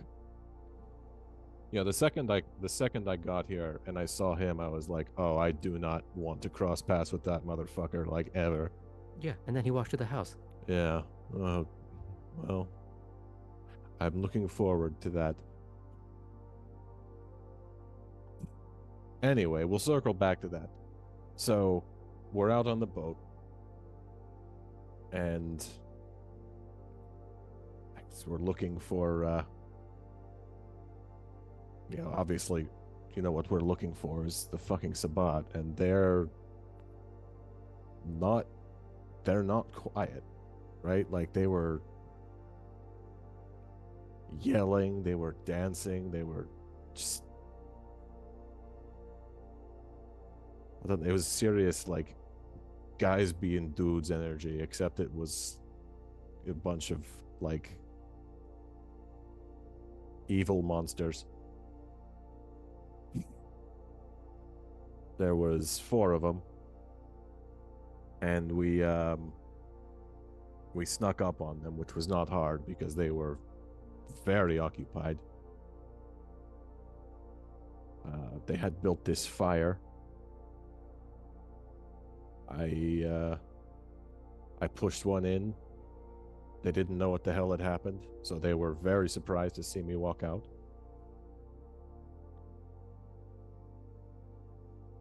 I killed another one. Jethro hit one in the face with an axe, and then he did the fucking predator thing and, like, pulled his skull out of his head. Or, Out of character, I just want to ask the question: would he have ever actually seen Predator? Or is it like the only export action movie in where he's from? Or I don't know if he's seen Predator, but I think he has seen a meme. Okay, a meme, a singular meme in all of the internet he has seen. It's a Predator meme. And it gets used a lot with no context. Yeah, exactly. Having beers with the And boys. it's only because Chris sent it to him in the first place. Weird. Artem used to have a very toxic friend group. Okay, yeah. Yeah. The douchiest of bags. Mm-hmm. And I had the steak, so Axe Face, he was just kind of sitting there, so I thought,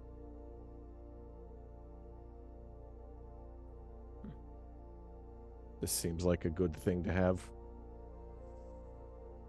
Maybe help us understand the situation. Yeah. Have you ever staked anybody before? No. I did try one time, but Alden's tough. Say the fuck what now? I mean, it was... Oh, you missed that too. Shit, yeah, we went out in the woods and he was throwing me around a little bit. He was trying to get me to use my environment, so that's what I did.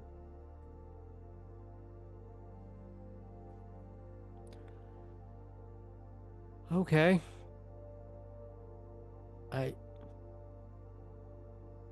What the fuck? I did ask. Oh, okay. That changes everything. I mean, hey, if you want to improve, then... Oh, we're not having this talk, like, ever. Just saying. Okay.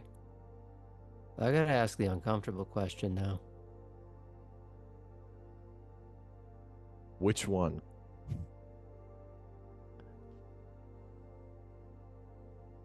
How many now have you killed? 7.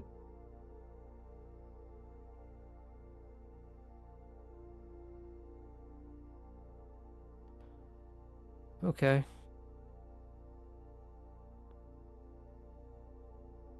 I mean, that's technically infinitely more than I have, but I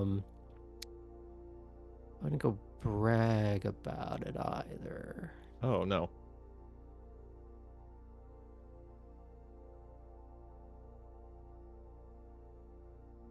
I think My 7's preference. like, Yeah, you know, Jethro's quota. he's gonna do that in a week.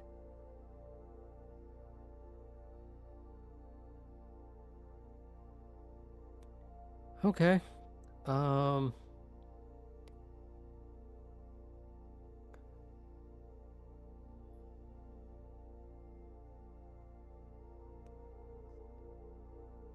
Is it just me or is Alden weirder? Yeah, he's weirder.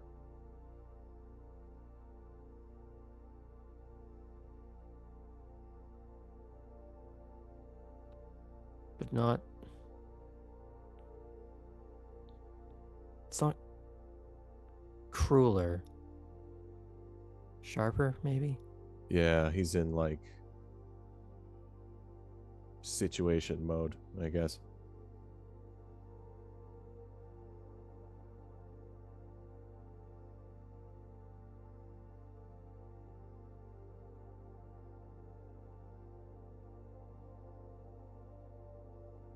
Might behoove us to chill the fuck out for a couple of days. Let him Yeah. do his thing. I'm hungry as fuck, though. Yeah, me too. Said something about asking Atherton to take a jog. Yeah, We can he do that. usually lets me. Yeah. If I'm not fucking around too much.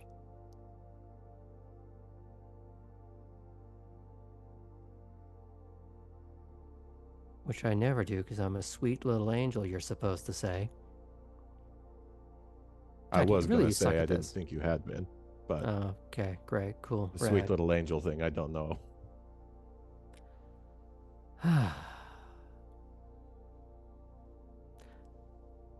Now, eventually, you do, of course, get to the gates of Wormslow. And you no longer have a stake on hand to declare, That's true. but Julius will ask you nonetheless. Mm-hmm. Got nothing. And he does look at her for a moment. And goes, does he look like he knows how to lie?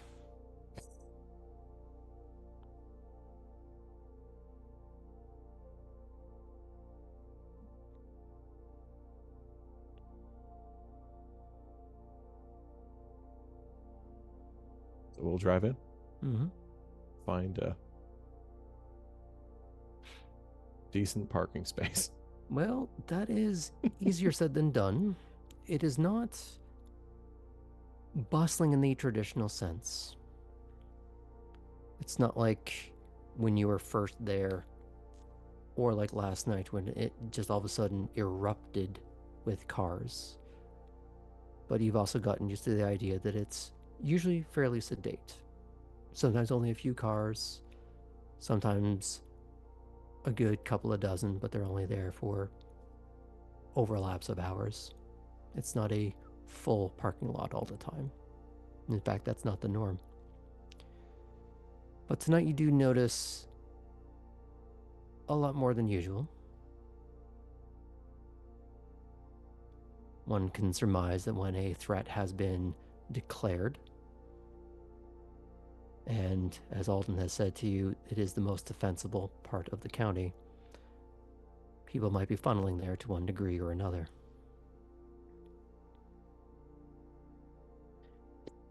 As you drive down the main laneway, you've always noticed maybe one or two security personnel wandering along. You specifically would notice because you're always looking out, either for them or for something else. And you tend to have more of a capacity for seeing in the dark than most. and you are noticing more. Mhm. Not squadrons more, but enough. You did notice when you pulled up to the gate, there were a few more, at least visible. You might surmise a few more past the gate.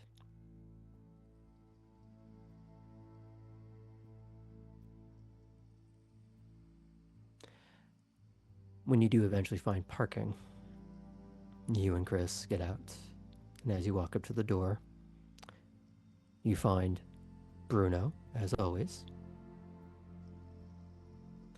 But he's no longer wearing the nice jacket. Mm.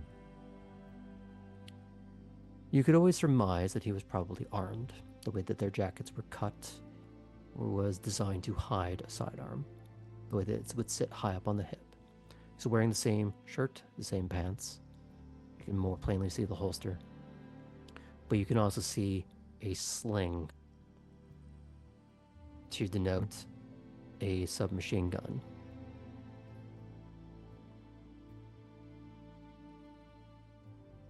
Next to him, on the other side of the door, is Bruce. Decidedly out of costume, he is dressed as security tonight. He is not armed because you know, at least now, a little bit more what a Brujah can do. Mhm. Artem will give Bruno a nod, and he'll sort of give Bruce the knucks as they walk in. It's very curt. It's very quick. It's almost like not even really looking at it. It's like it's acknowledging that it's there, but it's very quick. It's very cool, very casual. Mm-hmm. As was intended. Yeah. And as you pass through, it's maybe not as noisy as one would expect with all those cars there. It's more subdued. It's not some raucous party. It's not parlor after parlor of people happily chatting or playing parlor games or anything like that. It's a lot of quiet discussion. Mm-hmm. Little pockets of activity. No one strictly holding court in the traditional sense. The prince is present. He's not in his chair as much as he is making rounds, discussing with individuals or small groups. If you pay attention long enough, he is going and finding where Primogen are. You don't know if all of them are there, but you can recognize at least a few of them. And if the Primogen is not there, the whip. Is Tessa there? If you look around. Yeah. Okay. Atherton finds you in his sight line, and he does acknowledge your presence. Mm-hmm. But he is not rushing in your direction. He seems to be much more paying attention to everything else that's going on. Mm-hmm. He's definitely aware of who is in the house or around the house, but it seems like at the moment he is trying to keep every plate in the air. Mm-hmm. I would like to do a Vega check. I thought you would.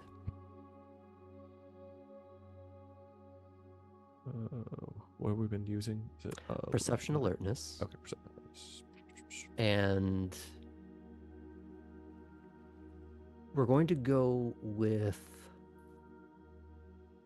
an 8 because of the crowd. Might be a little hard to find. But at the same time, it's not more difficult than that because there is a certain expectation that while there is security, someone has to really rein them in right now. There is a certain panic in the air. One might surmise that part of the prince's duty right now is keeping people calm. It is managing people is part of that job.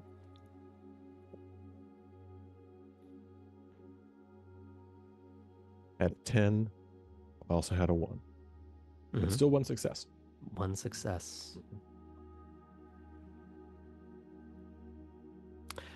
What I will say for that is that you notice her as she's already entering your periphery, as if she was already heading in your direction, Oh, shit. and not in a casual glide. This is a straight march from wherever she was. Sheriff 3 o'clock. And she just turns and looks. What? Betrayal. Hola. Hello? I think you and I need to go for a walk. Of course. As if it was a choice. Exactly. And she will lead you through the crowd, out through one of the side doors, and out into the dim forest a little bit beyond the house. Normally you see her in the suit and the jacket. Well, she has most of that. She is missing the jacket. The dress shirt has the arms rolled up, and she is wearing what could be charmingly referred to as murder gloves, as she has sidearm on her hip and a rather beefy looking carbine slung over her shoulder.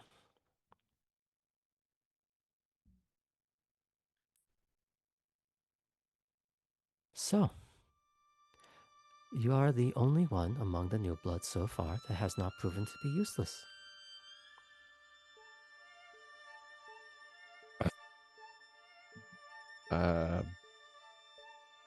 Thank you. Lobar,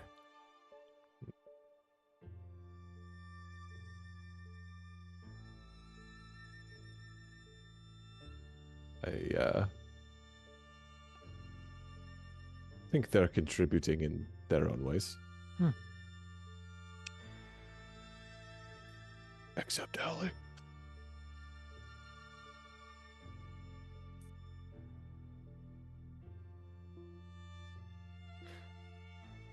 and yet, this is not the first time you have killed, is it?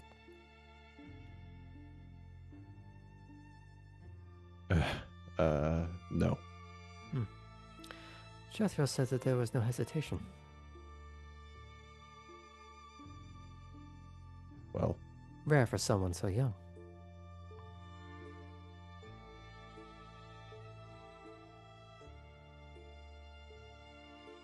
yeah, I didn't have a great life before this. I am sure many have asked you. How many?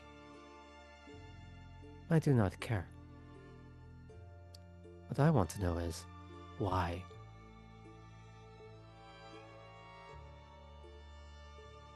Before yesterday, it was always self-defense. Explain.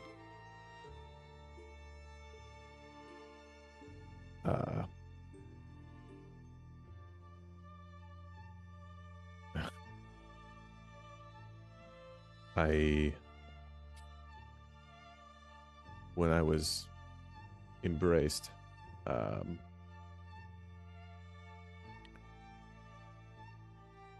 it was,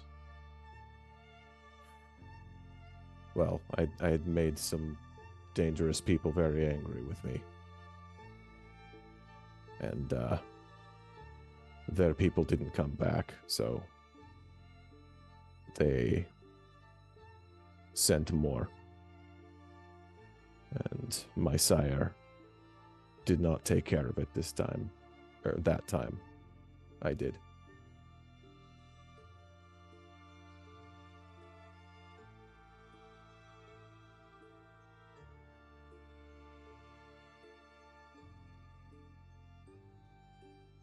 there is a second out of character Mm-hmm.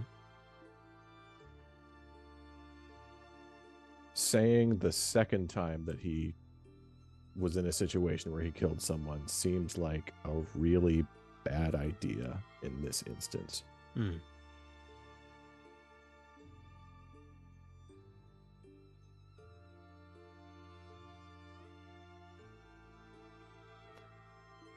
Is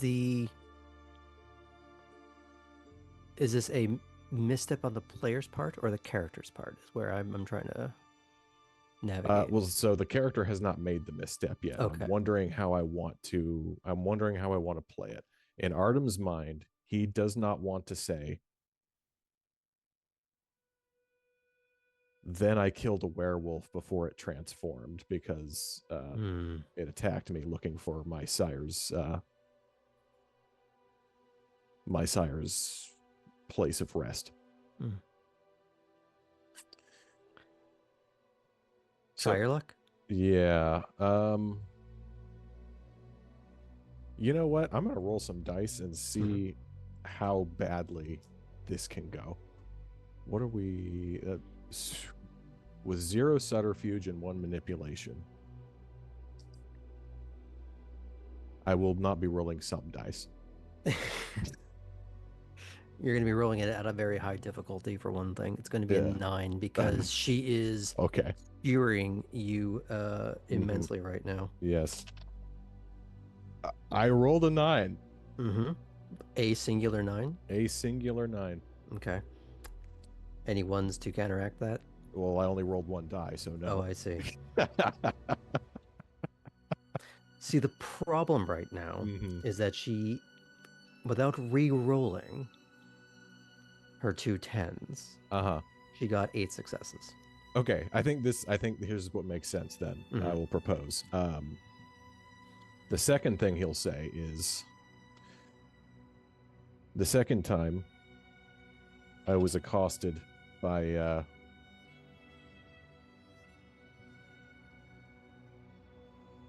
people who wanted to know where my sire slept. People? What people?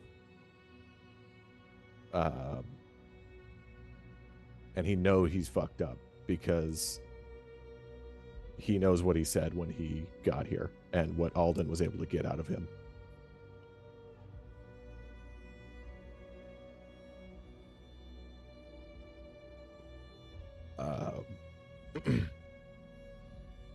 Well, one was a person and one was a wolf. Qualify that. She saved me. She killed the wolf. And, I was able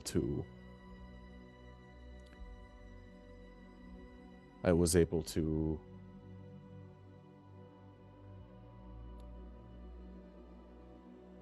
ensure that the other one did not become a threat. I killed him before he changed.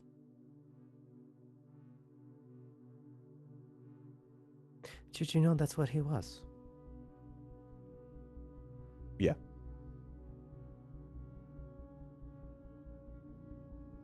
Smarter than most. Or at least desperate. Desperate.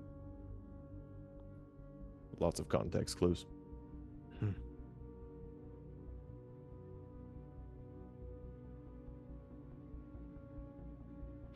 So I wasn't alone either. You refer to your sire and the one you are separated from. Yes.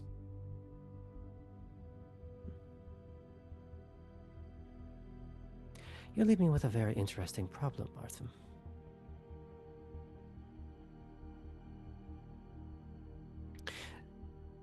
Many kindred, the ones that live past the first decade, all murderers.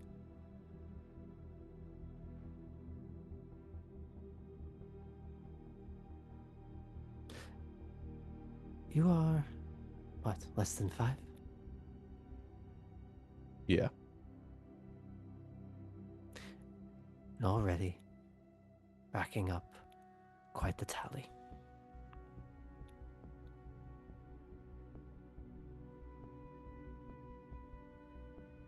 So what I have to know is, are you an asset or a threat?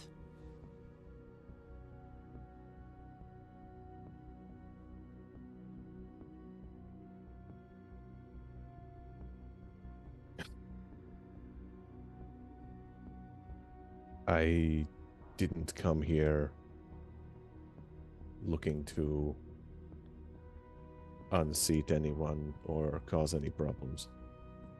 I just want a place to live while my sire handles things at home. How very gangrel.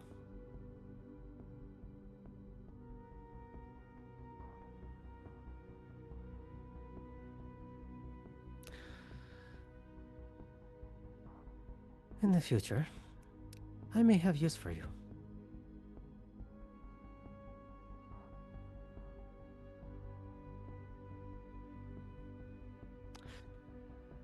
There are going to be hunting parties.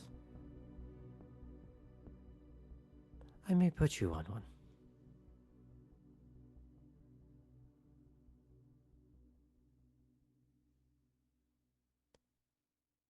If you are so adept at ripping through one of these, I would be foolish not to make use of that particular tool.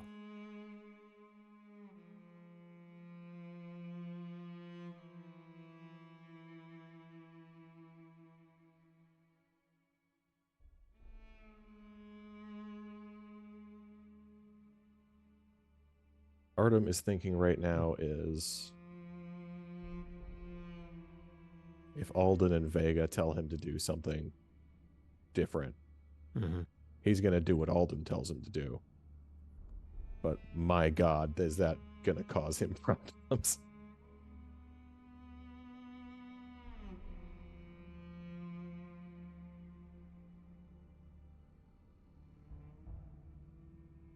To what extent he's wearing that on his face, he does not know. But he will nod and he'll say, I would say she, based on the previous role, she's able to read some conflict and concern on his face, to put it mildly. Sure.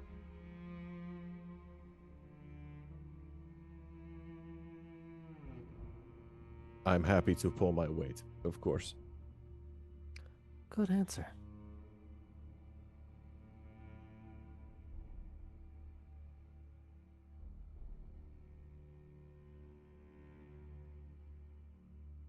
As you are traipsing through the woods with the sheriff, is there anything that is going through Artem's mind that he wants to say or ask while he has this opportunity?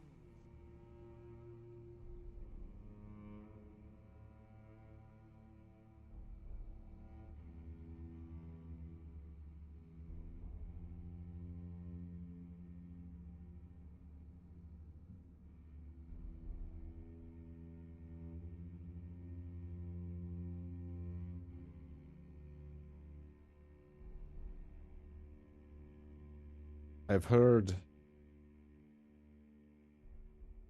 a lot about the Sabbat. It seems like we take them very seriously.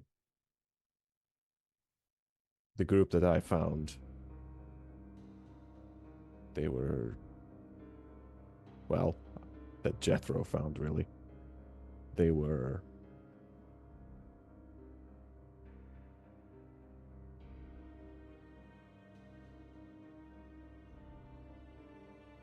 I understand the threat as a masquerade breach, but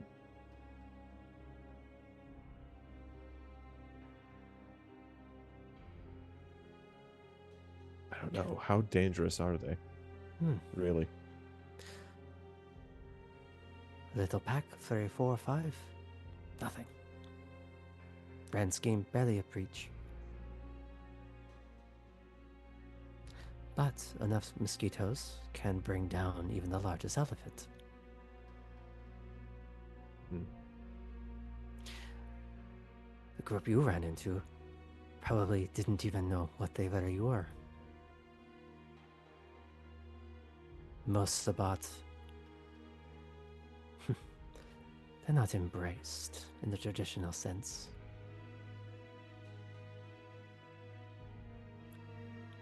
Scores of people go missing.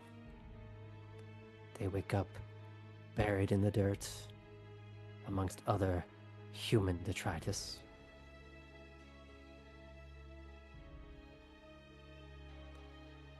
Usually by either getting whacked in the face with a shovel or as soon as they rip themselves out of the dirt. Often a mass embrace, where they're confused about who their sire even is. If they even know what that is. They use as shock troops, sent into cities blindly hungry. That's the first step. So, testing defenses, seeing how Testing they defenses respond. to, if you already know what the defenses are, overwhelming. Yeah. After that, you get the ones that survived their first raid.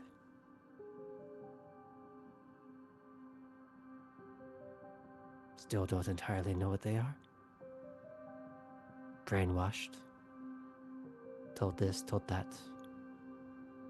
Sabbat is a cult. And they worship death. So they revel around the fire Yeah. among the pieces of people they have consumed and destroyed. And from the look on your face, I take it that is quite literal. That is exactly what I saw.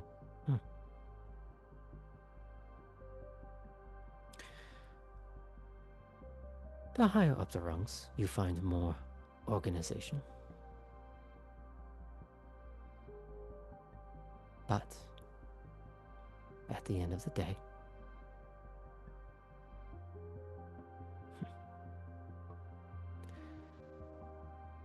people who want to slaughter and rule, and they don't care who.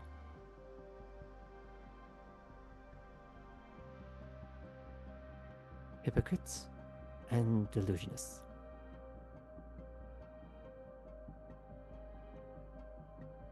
And depending where, infernalist. Alright, list. Oh, you don't know this word.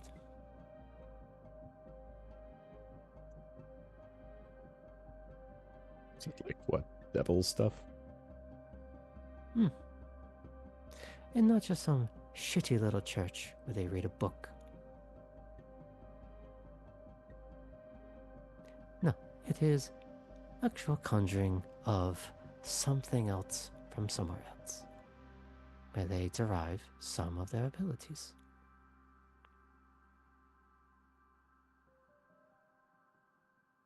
But that is a niche case. However, more rampant among them than it is among us.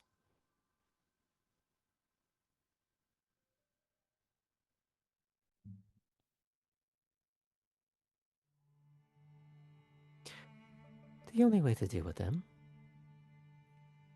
vigilance and the pyre. But I see you understand that last part well enough.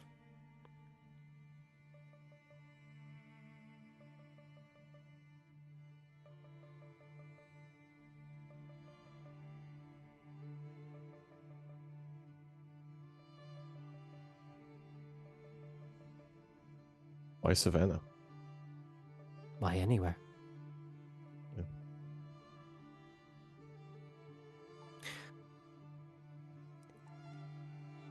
When the sides are effectively immortal, cities trade ownership back and forth. Very few have remained as they once were when they were first founded.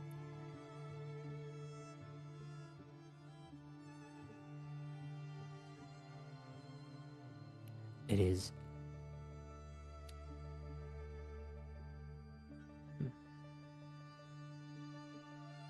as big as the world is. Everyone has laid claim to something. Everyone is looking to claim the next inch of territory, or to reclaim what was taken from them before. Savannah was not always Camarilla.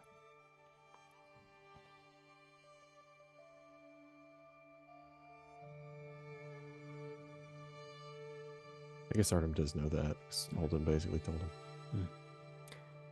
Milan, same. And I was there when it fell.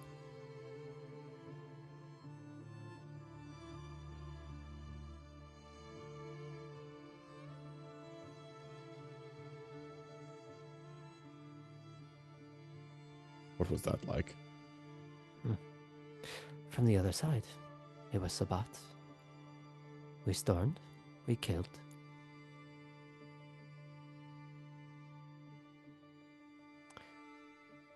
But much of the initial work was done for us. The one that led them lured them inside his house, where he barred it and burned it.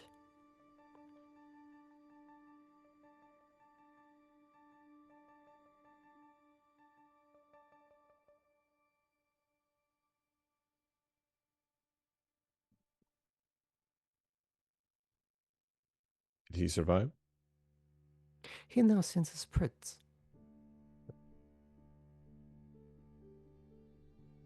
I guess that's one way to change sides. Shit.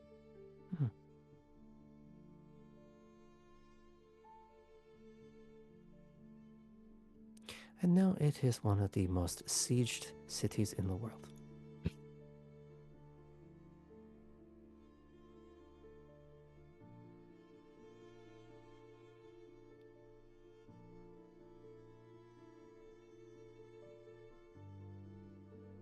If anything, it is a surprise that Sabbat do not march in more often. To here. Yeah.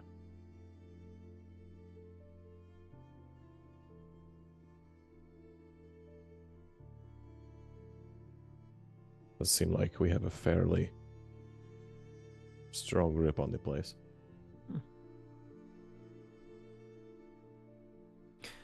What do you think?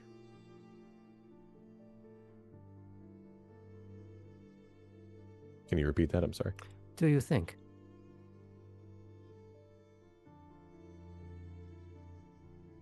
I'm certainly no expert, but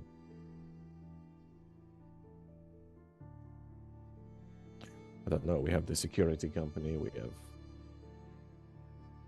Alden. The prince is clearly no slouch either.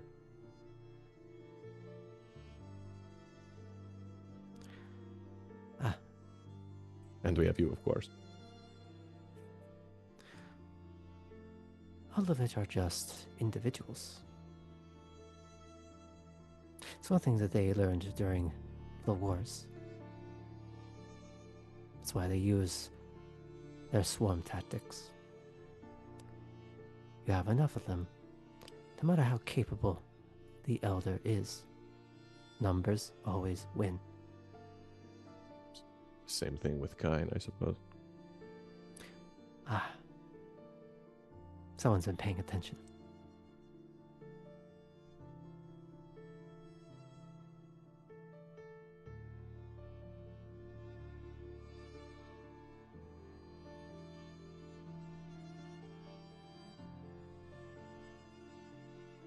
How can they do all of this stuff and still maintain the secrecy? Remember, I said they were hypocrites. That there's layers of those who run them. Mm-hmm. It's sorry, it makes sense that they would want to, but like, you disappear hundreds of people and turn them into vampires and don't tell them what the hell's going on. It just seems like that can't go right.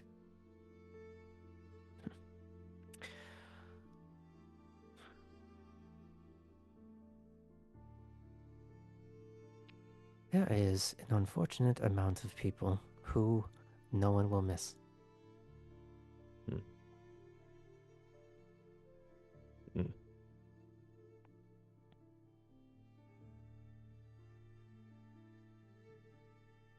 Artem might have been one of those people. Hmm.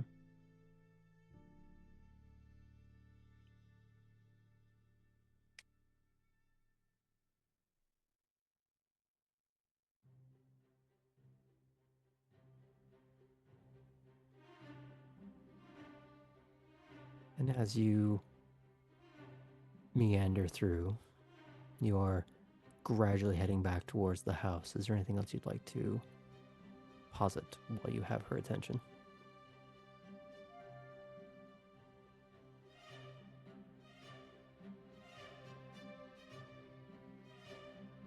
Do they watch these small groups? Can you say that again for me? Do they watch these small groups, the higher up, To an extent. to an extent? Sometimes they just let them loose. There's sometimes one that they call a pack priest that reports to someone above them. Sometimes it's just a pack of no ones.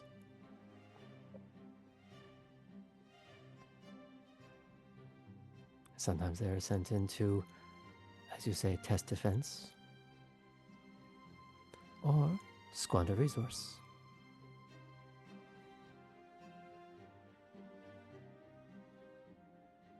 Death of 1,000 paper cuts. Yeah.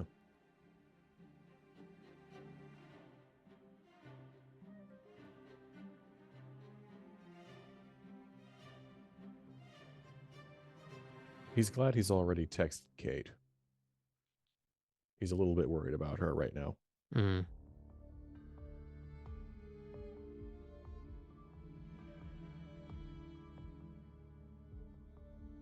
I think he can let the conversation die there.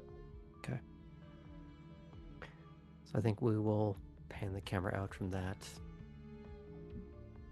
And just a small aside, a little bonus scene. Elli.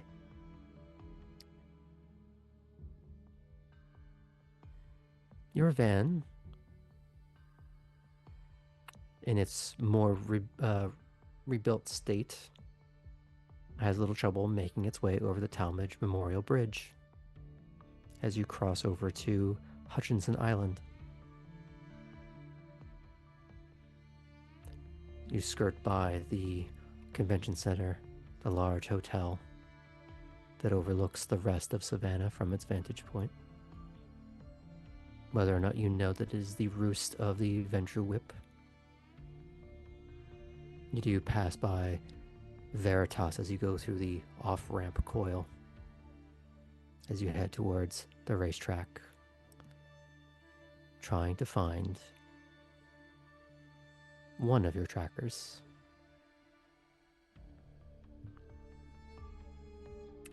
The lights are off. The gates are locked, padlocked. You do see a garbage can outside one of the gates that seems to be just casually there.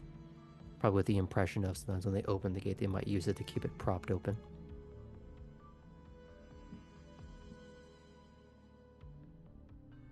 And as you check the updated spreadsheet that goes maybe once, maybe twice a day to give a soft ping, no shown UI, but just coordinates.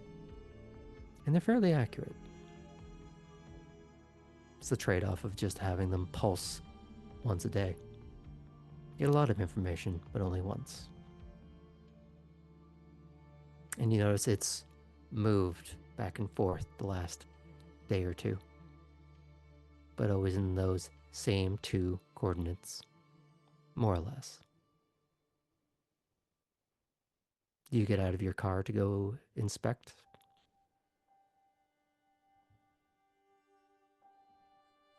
I do. Mm-hmm. And Now, I guess yeah. go ahead. I guess the first place I look is I feel like Ellie's getting a little bit of weariness at this point and looks at the looks into the trash can. Mm-hmm. You'd have to go rooting through it. There is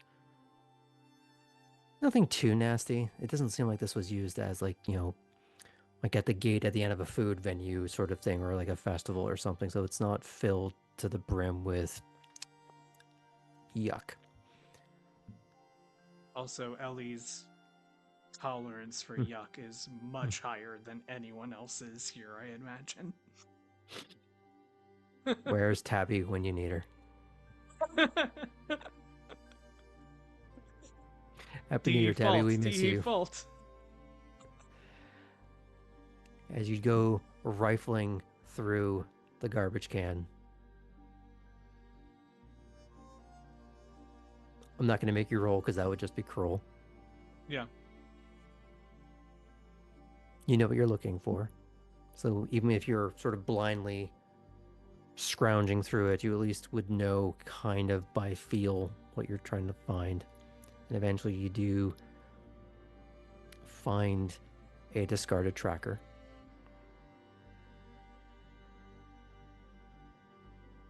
Now, here's the double-edged sword.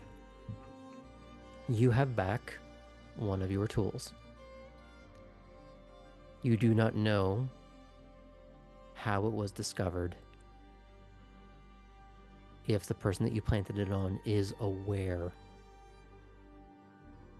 But it's more reasonable to assume that they have found something and got rid of it. Whether they know what it is they found, who it belongs to, would still be up in the air.